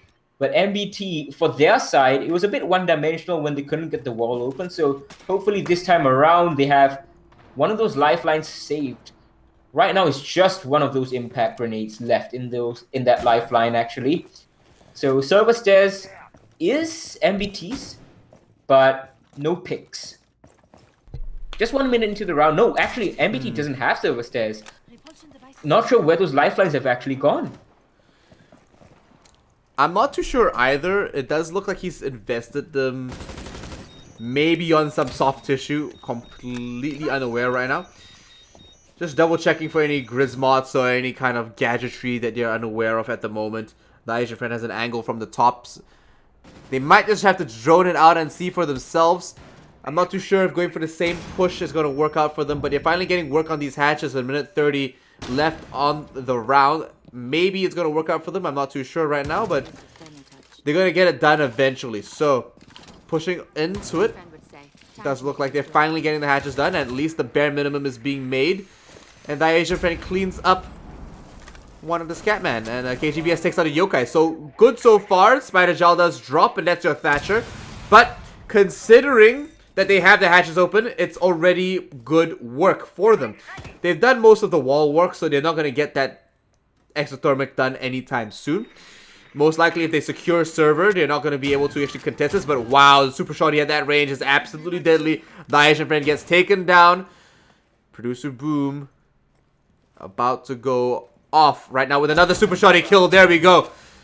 Double kill for him over by the blue stairs. Prone on the staircases and dropping the diffuser as well. Team MPT are going to have to go and collect it. If they don't change something up or if they don't throw some stun grenades in first, they're also going to be collected. And oh my gosh, a little bit of pre-fire does make the world work. Does make the world go round. KGBS refrags for his teammate. Loops back upstairs. And it's going to have to come up with a plan. Looks like they're going to be rotating. Oh, man. 10 seconds left in the clock. I don't know if they're going to make anything happen. They're going to go for a deep plant by the wall. Does get picked up as they drop. With an angle like this, it's not going to work out for them. MBT get absolutely demolished by a Super Shotty on the stairs. Prone. I don't quite know. I don't quite know what is going on, honestly, from MBT, especially that server stairs take. They showed us a good look, but a Super Shotty, by the way, it's so slow on the pump action. It only has 3 shots, right? You make sure the guy wastes 1 or 2 shots. You can use that audio cue, bait it out, or use your utility. Once the guy has expended his shots, that's a free kill for you. And somehow MBT were unable to capitalize on that. They lost 2 members. How? These aren't even some fantastic new strategies that are coming out from Xavier Esports. This is like what you see in your everyday play at almost all upper tier levels, even in ranked, coming up to Challenger, Go Force, Pro League. Nothing new from Xavier Esports, and they really should be dealing with this a lot better. Nothing that Xavier has had to do aside from, fix that 1 round that they lost. Yeah, like you said, these are standard strategies. I think they're overthinking this. They're trying to make big, fancy plays. They should just play a simple game against Xavier. Work on your basic fundamentals and use your fancy strategies 10 seconds remaining. against a team that your fancy strategies would work against. Yeah, sure, that's easy to say in hindsight, but at the same time, we have to realize that and understand that, don't forget, Infian, Xavier don't play fancy. Yeah, that's one thing that everyone has noticed, and that's one of their failings, I guess, on the international stage. Their fanciness is a bit limited, so teams like Fnatic have figured them out. But MBT, they should be figuring them out. They're not poor. They're not so far behind Xavier in that sense. Their fragging ability maybe they're a bit worse, and maybe the strategies are a bit worse. And unfortunate disconnect from Scatman. I don't think the round will be rehosted. But Xavier Esports, as you said, not too fancy. And if MBT can figure out how to counteract that, they're gonna have a whale of a time and force Xavier to really push very, very hard to get a win. So, putting a Mozzie Jammer down on that drone hole and a Mute Jammer in that corner is it kind of negates itself because the drone will get close to the Mute Jammer and won't get close to the pest, and the Mute Jammer kind of just denies that. So, a bit of a waste of utility there, honestly. Maybe a little bit onto the hall there, but like always, let's pick up KGBS, and that's your opening kill. One member from Xavier has disconnected, unfortunately, so we'll have to go to a rehost after this. Unless he does reconnect, which is unlikely in these circumstances. Yeah, we'll see. Yeah, we'll have to see. Many reasons why you could disconnect, honestly. Yeah. The Asian friend is dropped quite low. With 1 minute 20 seconds left, it is an even matchup so far, but with a shield over by the main hall and a couple of members by the reception, it's going to be a little bit of work for MBT as they need a couple of opening kills to make something work and try to bring this about even. So SMZ has decided that he's going to rotate all the way over from the lobby and actually push through and try to clean this up. One member actually prone inside the janitor's closet may make quick work of Civil, but he's fragged out by Lacos, who rotates downstairs. A double kill for him, and Healthcare picking one on the Asian friend as well. A clean game so far from Xavier. They didn't really need Producer Boom all in all. Spider Jowl's going to have to be taken out from the janitor's closet. And unfortunately, due to a lack of information, because there's a Mute and a Mozzie, they will not be able to make educated decisions. SMZ rotated way too far and won't be able to refrag for his teammates, as now has to rotate all the way through Skylight Stairwell. And from the look of it, the long way around to the main stairs. Yeah, SMZ really, he's on an island right now. He's attacking upstairs. He has 10 seconds to go. They've surely heard him. They're probably right on their way to collect this frag. Yep, there's one. He's going to try fight it, but backing off and jumping down. Healthcare OG and the rest of Xavier Esports, they're feeling so good. Look at that. Look at how quickly they leap on him like a pack of hungry vultures. And a rehost, of course, called by Xavier Esports. So round number 5 also going in Xavier's favor. That is 3-1. So round number 4. That is 3-1 up. They are looking so good, honestly. And MBT, I'm a bit curious where they're going. I mean, what they're doing. They definitely showed promise in the first 2 rounds, and then it kind of vanished. Yeah, well, it's just, like I said, they're overthinking it. They're trying to do big things. They're trying to make a real fancy strategy to come out of their bag of tricks. In other scenarios, it could work, but the thing is, Xavier, like I said before, they don't play fancy. They play very simple Siege, but they play it really, really well. Right? Yeah, agreed. It's something that took Aerowolf a year to figure out, by the way. 1 year. Yeah. It's the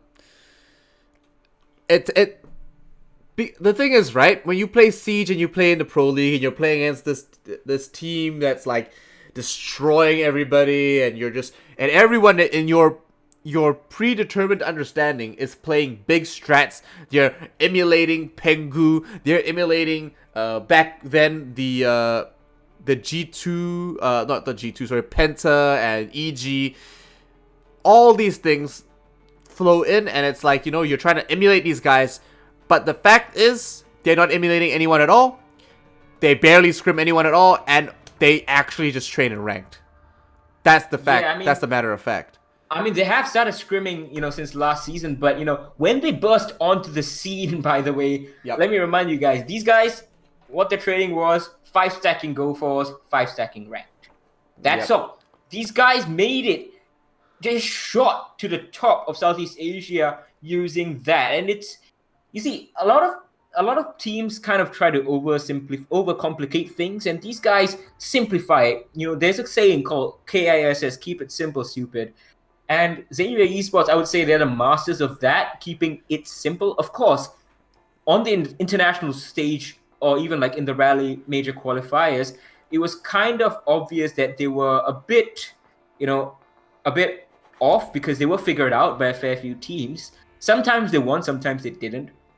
But Xavier can do that. So Team MBT, their task on paper, it's not very difficult. Figure out what Xavier does, which is not hard, and then try and counteract it.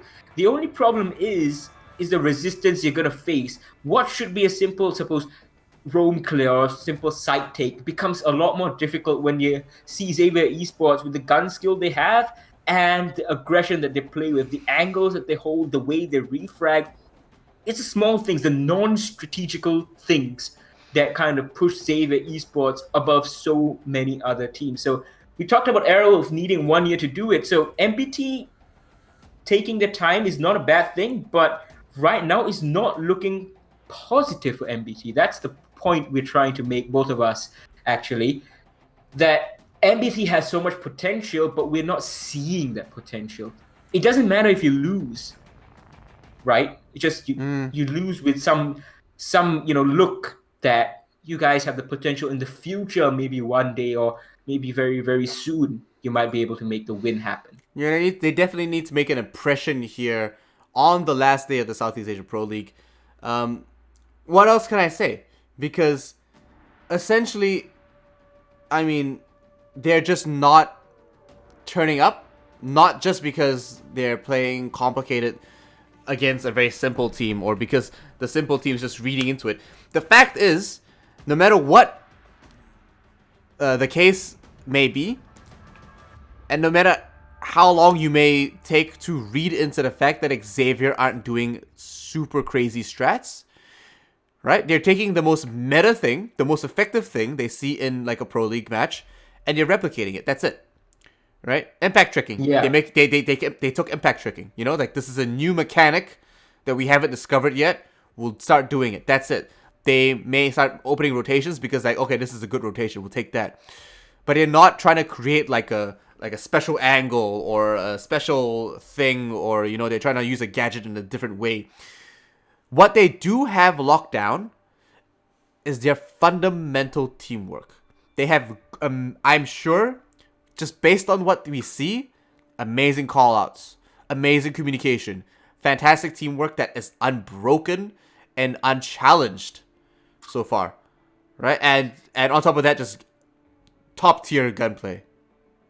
Yeah, honestly, when I talk to Xavier Esports about how they set up and how it works, they admitted exactly what you said. We don't really try to make new stuff happen because they don't feel that they're ready for that. And you really have to be a very, very high level team to start to make your own strategies and start making them work against the best of the best teams. So fair enough. Imitation is the highest form of flattery after all. So Xavier Esports doing what they do, it's pretty okay. Honestly, if it works, it works. But it's only really been working in Southeast Asia so far. So for Xavier's side, they still have work to do. And even though they're tearing MBT apart right now, doesn't mean that they're going to be able to do that on the international stage. So what MBT are not able to do, other teams are going to be able to do it.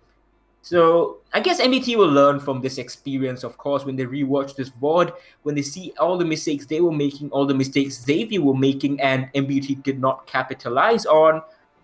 They're going to come back stronger for Season 11 for sure. So maybe they just aren't at that level yet. Learning experience, after all. I mean, it's a new roster for everybody. Spider Jal is literally in his first Pro League season. And a lot of the members on that team are new to each other. So they're going to get used to each other. You can say the same for a lot of these other teams, Luminescent, let's say, Mhm. coming in. Void as well, with the new addition of Detrian, trying to get their new roles and your synergies down, and it's just gonna take time. But for now, boys and girls, because we don't know how long it's gonna take until It's very soon actually. Players Oh, I've been informed by admins. I speak too Yep. soon. You know what? It's the caster's curse, man. I'm telling you, It dude. works both ways. It works every way. I'm gonna do it next time. You know, I'm gonna say like MBT's definitely not going to take this map. They're definitely. I'm gonna make that actually a serious, not ironic one. I don't think MBT are taking this map, to be really honest. Xavier Esports just look at that. I mean, Healthcare OG, he's taking it full seriously. He's playing on his standard Echo, and my God, Healthcare OG's Echo is very terrifying. You know, the thing is, right? Healthcare is the top fragger on that team. He has the best stats on that on that team. Yeah. And then you're putting him in the backseat, and Oh, he still get the frags. yeah, he'll still get the frags, but that says a lot because when you take your best fragger and you put him in an anchor position, it's because he's the last line of defense, and this man is the one guy you depend on clutching. Everyone else just needs to focus on wasting their time, wasting the enemy's time, staying alive, and just, you know, maybe picking up a couple of free kills. You put your best fragger on anchor, right? Not And just you make it work. yeah, and you just make sure that no matter what happens, this man will clutch 1 to 5 all day long. That's all that matters. So, Healthcare OG, he's playing a very aggressive position right now through the drone hole, in fact, and inside of open area. That's an interesting choice from Xavier. And actually, I'm hearing lots of gunfire in the background, but you know, the Asian friend is going to be the first one to take out a member. It's Lycol is falling. The alibi C4 also ineffectual, just explodes against nothing. Team MBT get themselves in the driver's seat for this round, but can they repel the rest of this Xavier defense? Can they tear it apart? There's 2 members right below the Asian friend. He knows it, but he's not getting the support just yet from his teammates. Can he get the support? If he can, then this will be a very successful round. But that is, I guess, the shortcoming of MBT. They're far too spread out and unable to actually refrag for one another. And like you said, unable to provide support because they're not in a good position to provide any kind of support, any kind of information, and or any kind of cover. So they will start to get a little bit of work done on a lot of these gadgets. Ike's gonna have a field day, surely gonna be racking up a couple of points. Need to be careful though of C4s. Yeah, absolutely. One's already been popped off, and it does look like they've got a couple yeah, of it was pings. the only one actually. Yeah. One member pinged over by the kitchen. They do know he's still there. A couple of drones going through, check in and out, making sure that you are safe, Diagen friend. Don't throw it just yet, my dude. Taking out the prisoners going to be quite standard as well, but don't forget, boys and girls, these hatches are made and opened up to create rotations for their team. No one's going to be able to contest this just now. A couple of pings go down by the elevator, but he's not even going to be checking it right now. Nice. Nice Claymore kill coming in on Producer Boom, and Hajime picking up a double kill. Oh. There we go. And you know what? That's going to stop them and put a stop and a halt to that front side push, especially since the diffuser drops in the front as well. So Diagen Fred gets taken up, cleaned up, and disposed of. It's going to just bring it down to SMZ and Spider Jal 2 to 3 right now. 2 versus 3 situation scenario. Stun grenades, 2. Diagen Friend, dead. Spider Jal, dead. SMZ, pinged. Prisma's on him, and you know what? The headshot comes through. Xavier Esports wins round 5 using, ironically, his own line of sight from his own ex-Kairos. See, that was truly unfortunate from them. They got a very nice advantage, 5v3. But Hajime just pushing out, he just turned things on the head. And Xavier Esports, absolutely no fear. Zero fear no matter what the situation is. they're doing a very good job, and MBT have some very good setup. Just the teamwork is not there, and we're seeing teamwork and team play break up here in MBT versus Xavier. For Lisey versus Airwolf, I felt like it wasn't teamwork that was really setting them apart. It was just a lot of mistakes and a lot of throws coming out from Lisey when they had the advantage in obvious situations, and Airwolf just being better than them at being consistent in some sense. And it was like, you know, these guys are like, they're not even taking this fully seriously, and if they had a strat, it'd be a very different story. It could have gone either way if they had a strat, who really knows. It could have gone either way that time as well, but here, with teamwork coming through and shining through for Xavier, and like we talked about before, the fundamentals. Oh no, Producer Boom loses the joy. Oh, maybe he'll be able to catch it this time. Nope, not this time at all. 10 seconds to insertion. What we are seeing in Fian is that teamwork shines through a lot of these strategies, and your strategies mean nothing if you're unable to make it execute it and make it a reality for your team. So before you come up with fancy strats and before you come up with a lot of nice angles and a good setup, you need to be able to cover for one another and have strong synergy in a team and in a conditioned scenario. Well, let's see what MBT can do. This is going to be the final round of defense for Xavier Esports. We are about 40 seconds into this right now, and it's a standard lineup, double hard breach. The Maverick still not appearing, despite Spider-Jaw's success on it previously, which does baffle me a bit, but fair enough. He is popping off with the AR-33, at least in the first 2 rounds. So SMZ's on Nomad this time, not KGPS though. Yeah, I think the thing with Oh, nice spot. very nice spot. It's very hard to see that, Yokai. Dude. Oh man, feels Come bad. on. Feels bad. I think he got paranoid that it might have been a Mozzie, but there's no Mozzie, so I don't know. I think Free straight into it.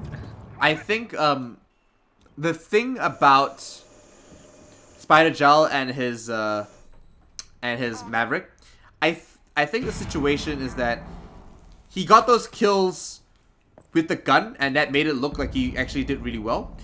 But what it really was that he wasn't actually performing with the Maverick blowtorch too well, particularly. But what I want to talk about right now, though, yeah, exactly. So and we saw that with Spider when he was blowtorching the executive wall, and he was directly in front of the hole he was making. He got one tapped in the head, and it was real unfortunate. But what I want to talk about right now is this M870 shotgun on the Bandit on this blue stairs. They had the super shotty before. Maybe they're gonna make something happen this thing again. A double kill for Producer Boom, a triple kill, and a quadruple kill for Producer Boom with the M870. He gets hit with the air jab, but he's gonna get away scot-free. The man completely demolishes MBT by himself. I cannot believe they let that happen. They funneled into one shotgun, and they all got punished. SMZ is nowhere near an Infian. How does that even happen? My jaw is on the floor right now, honestly. I'm silenced. What? Producer Boom doesn't get the ace. Fair enough. SMZ shuts him down. But shut down, out of sight, no diffuser. It's right behind him, but even if he picks it up, he can't do anything. Dude, I'm over this already, you know. What can you do, SMZ? Just gonna shoot aimlessly, and Healthcare OG just gonna collect him. Put him out of his misery after everyone got killed by Producer Boom. That's a long free fight. It's 81 rounds in that thing, man. You know, it's not much you can do, and that's the only angle that he was gonna be popping up from. So he collects that kill, sure enough, and wow. I mean, how do you let that happen, dude? They're struggling to take server stairs. I don't understand. This should be Bank Basement 101. Like, I feel the thing is, right? He was concussed, and he still got that because he wasn't even aiming down his sights. And to be fair, with the M870 at that range, you don't even have to aim. You can just hip fire that thing and they'll die, right? You need to flashbang him. Or Exactly. You need to frag him. Yes. Something needs to Where change. was the utility I on don't that understand. team? It's simple. It's so simple. I can do that in ranked. And you know what? In addition to that, let's not forget the fact that there was one man down, one man in the server. They could have dropped, attacked the guy in the server as a distraction, and then flank, and then just pincer the guy. You know, they could have taken their time to drone it a little bit and be like, hey, you know, there's a guy right here. Let's do this thing where we use some frag grenades, or we use a flashbang, or we you know what? Let's just rotate to the other side of the map and drop a hatch there instead. You know, like 5 seconds to go. this looks a little impossible. We've got some time available to us. Let's do this now. And it's just not coming out. It's not happening, and they're just letting themselves get steamrolled. And we've seen MBT like this before. This is not MBT we saw yesterday. This is not the MBT we saw the day before that, and it's just sad to see them perform this poorly.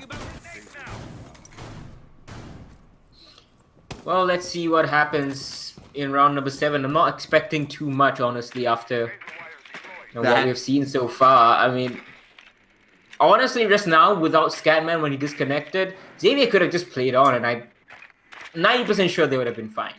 Seriously. Oh, well, let's see. Producer Boom trying to make the push in happen through Garage. So this is the first round of attack for them. MBT Impetus, they lose their camera inside of the Garage almost immediately. It's going to give them pause. Producer Boom not going to pursue. That's fine. And Hajime is taking a lot of damage. He's dealing a lot too. The Aizen friend is actually going to collect the kill. Okay. Thrown after reloading the Bearing 9. The Aizen friend unable to make it happen. And perhaps the better idea was to just pull back after losing so much HP. But getting a bit overzealous, perhaps. So, healthcare finally cleaning. Gonna be okay. Producer Boom collecting SMZ.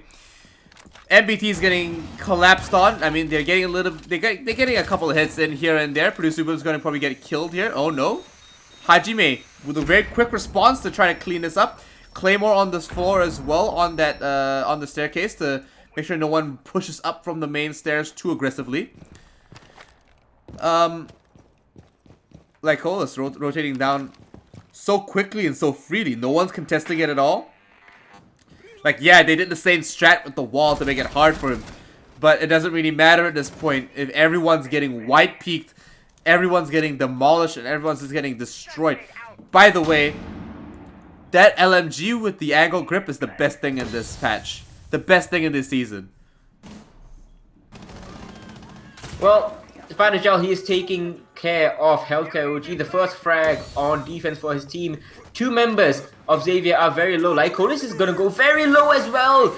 Leading in the smoke, and that's a good smoke, to be quite honest. Civil and Spider Gel can actually still clutch this out. Spider Gel just needs to break out some crazy moves right now. We are seeing Civil fall, however. Can he do this? Can he use his Maestro Evil Eyes? Maybe. No, it's going to be the gun.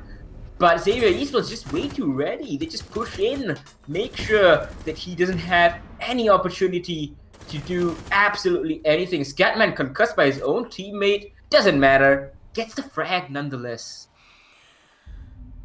Walk in the park for Xavier Esports. Just a nice chill day in Southeast Asian Pro League to clean it up and warm them up as they prepare to go into the APAC LAN next month. If anyone watching is from either ANZ or a nearby country, do try to make it to the APAC LAN. You get the chance to meet some of the best players in the world, some of the best players in our region. I'll also be there. I'd love to meet any of you. Enfian will also probably be there, but we'll see. We'll see. Yeah, we'll see. Nothing's been confirmed on Caster's side just yet. But Spider, the guy, he's just not performing the same way he was yesterday. It's not completely his fault either. It's not. Yeah, you need a team to perform as well. Yeah, exactly. It's not the team's fault individually. It's just teamwork. Correct. You know? So their teamwork is a bit off, and it's just not there yet. Oh, whoa. Oh, he walks into this. Oh my gosh, KGBS actually corners him and actually catches one. Well played by 10 KGBS. seconds to go. He should definitely get into Pest Dirt Rally. There should be like a mini game. Remaining. So Civil will be on Attackers the are heading out to on the diffuse Maestro. Oh wait, no, sorry. Civil is on the Smoke. So he's gone back to that hard anchor position that I thought he'd be on. And Spider's playing not the Legion this time, but instead the Maestro. So a very different position for him. The guy's still got an Evil Eye in his back pocket. I don't know why he's holding on to it. 2 minutes 40. He should still be putting it down. Still some time for him, but resigning to not even trying to put that down. It's I think he's already past that point. But let's face it, we are at match point. Xavier 7-1 right now. It's gonna be the end of the game. Anything could happen. I could be very wrong, but it's if not now, the next round for sure. Well, I don't know. I don't think there will be a next round.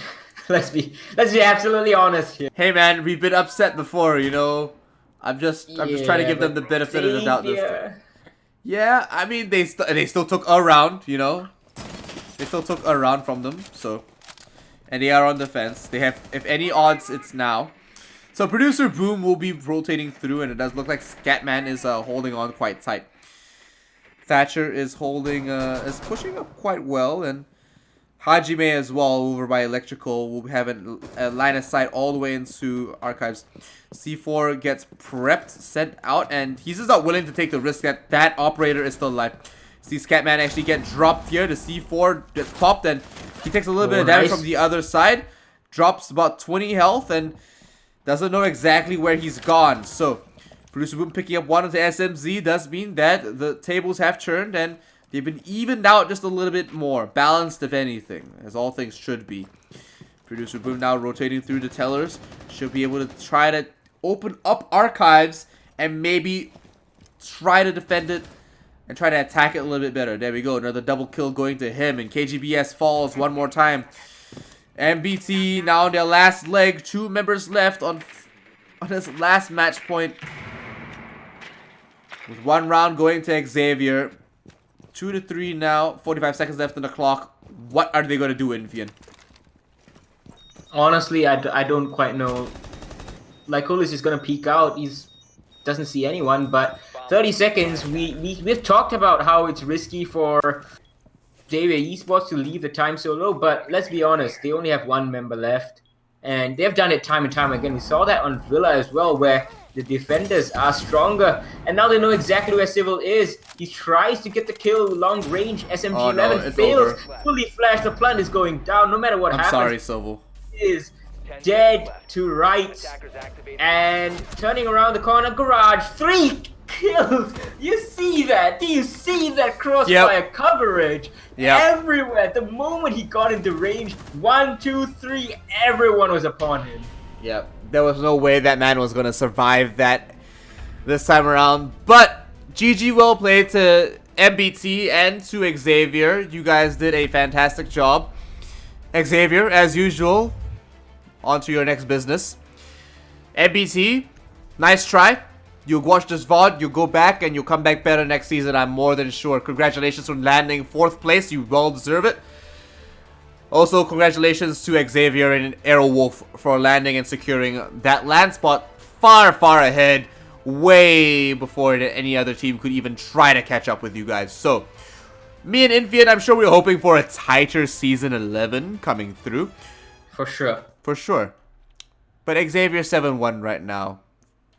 No surprises here. It's Xavier, so like fair enough, you know. It is Xavier. Yeah. I'm not too scared about MBT given the fact that they played Xavier, but it was just really the manner of the loss.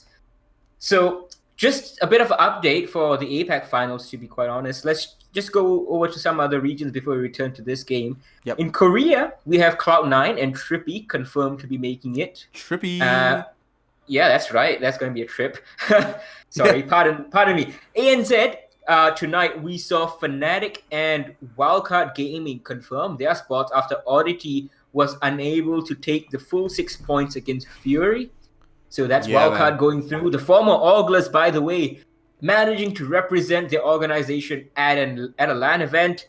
And then over in Japan, I believe Cyclops Athlete Gaming have sealed their place, but the second spot is still up in the air between Guts Gaming and Norarengo. And I can't believe I'm saying this, but Norarengo might miss out. They have to collect, I believe, 6 points. 6 points against the opponents right now on Soul Stuff Gaming if Guts Gaming is able to beat FAV get the 6 points against FAV, so beat them 2-0. Right now, they're looking on course to doing that on map number 1. It's 5-5 though, also on Bank, so go tune in if you want to. Absolutely. It's going to be a real tight match over in Japan. And no doubt, boys and girls, it's going to be very interesting to see that for the first time, Norengo may not actually attend the APAC LAN. Not long. Not long to Yeah. know what happens. Although Norengo's match is unfortunately off stream, so we won't know. If Norengo gets the 6 points, there's no conversation. But right now, if FAV Gaming get one more round, that is Norengo going through, actually. So, almost certainly. Yeah, almost certainly. But all in all, so far it's been a very interesting Southeast Asian Pro League. Let's just recap over the entire season, Infian, since we have some time until we see the final statistics and standings. So far, Aerowolf and Xavier Esports still standing at the top of the league. No surprise there. We've had 3 new challenger teams come through. Trailblaze like anything. Lisey Esports, Next Esports, and also Luminescent. 3 teams that really caused big upsets. Each to their own. Really took a lot of these pro teams by surprise. Definitely didn't see it coming. We saw some veteran teams leave in some shocking manner, script. And in terms of Void, just struggling with a new roster. But these are things that'll come through. The scene overall, Infian, I think is looking better than before and is definitely looking to be more competitive as we push into our upcoming Challenger League and Season 11 as well. What are your thoughts on what has come to pass? Honestly, pretty impressive. As you said, we had quite a few Challenger League teams coming up. And the fact that they have done this well speaks to the fact that these guys have been putting in the hours. These guys are dedicated. And of course, they're going to need some time scrimming with other teams, improving their own level of plays, fixing the issues. But I have faith that it will work out for them. Southeast Asia was rocked by a few, team disbands and bans and what have you not. So hopefully next season we're going to see a very, very strong Pro League, better than what it was this season. Of course, this season was an improvement. It's slow progress, but at least it is steady. So that gives me heart for sure. And at the top end, of course, Aerowolf and Xavier Esports, so very well practiced. You can look at that. The final standings, 33 points, Xavier Esports, 31 Aerowolf. So just difference of that 1 win and 1 tie that Aerowolf didn't have over Xavier. Next Esports are almost half of what Xavier got. It's fairly tight for 3rd, 4th, and 5th, actually. It's pretty tight, I would say. Yeah. And then 6th and 7th. Unfortunately, Team Void relegated. And we're going to see them in the Challenger League. Yeah, so like you said, 3rd, 4th, and 5th, pretty much in the same standing. They're next, having a better time, of course. But, I mean, let's look at the Thai teams here. Luminescent are probably one of the most shocking Thai teams because of their performance this recent week. They have performed out of their mind and better than I've ever seen them. I'm actually very impressed. I'm expecting them to at least reach the middle half of that table next season if they are able to keep it up. Void should be able to come back as well. But personally, I think Lisey and MPT need a lot of work done. There's not necessarily teamwork. So for Lisey, it's not teamwork. It's more like sort of like their entire mindset around the game and how they're attacking it, because we saw them throw a lot, unfortunately. And MBT, they got a lot of groundwork and fundamentals to work out. Because when we saw them actually take 2 wins over Void, their teamwork was on par, right? Although miles apart from Xavier.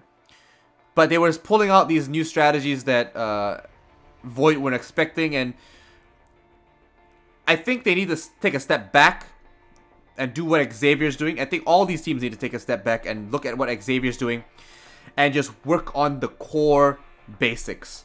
Don't get me wrong, all these guys are gunners. These guys are fantastic players. But moving into the next year, moving to the next season, that's exactly what it is. Thank you everybody for joining us for a fantastic Season 10. My name is Ian Lansseed and I've been joined by Shakar Infi and Ewald Gupta.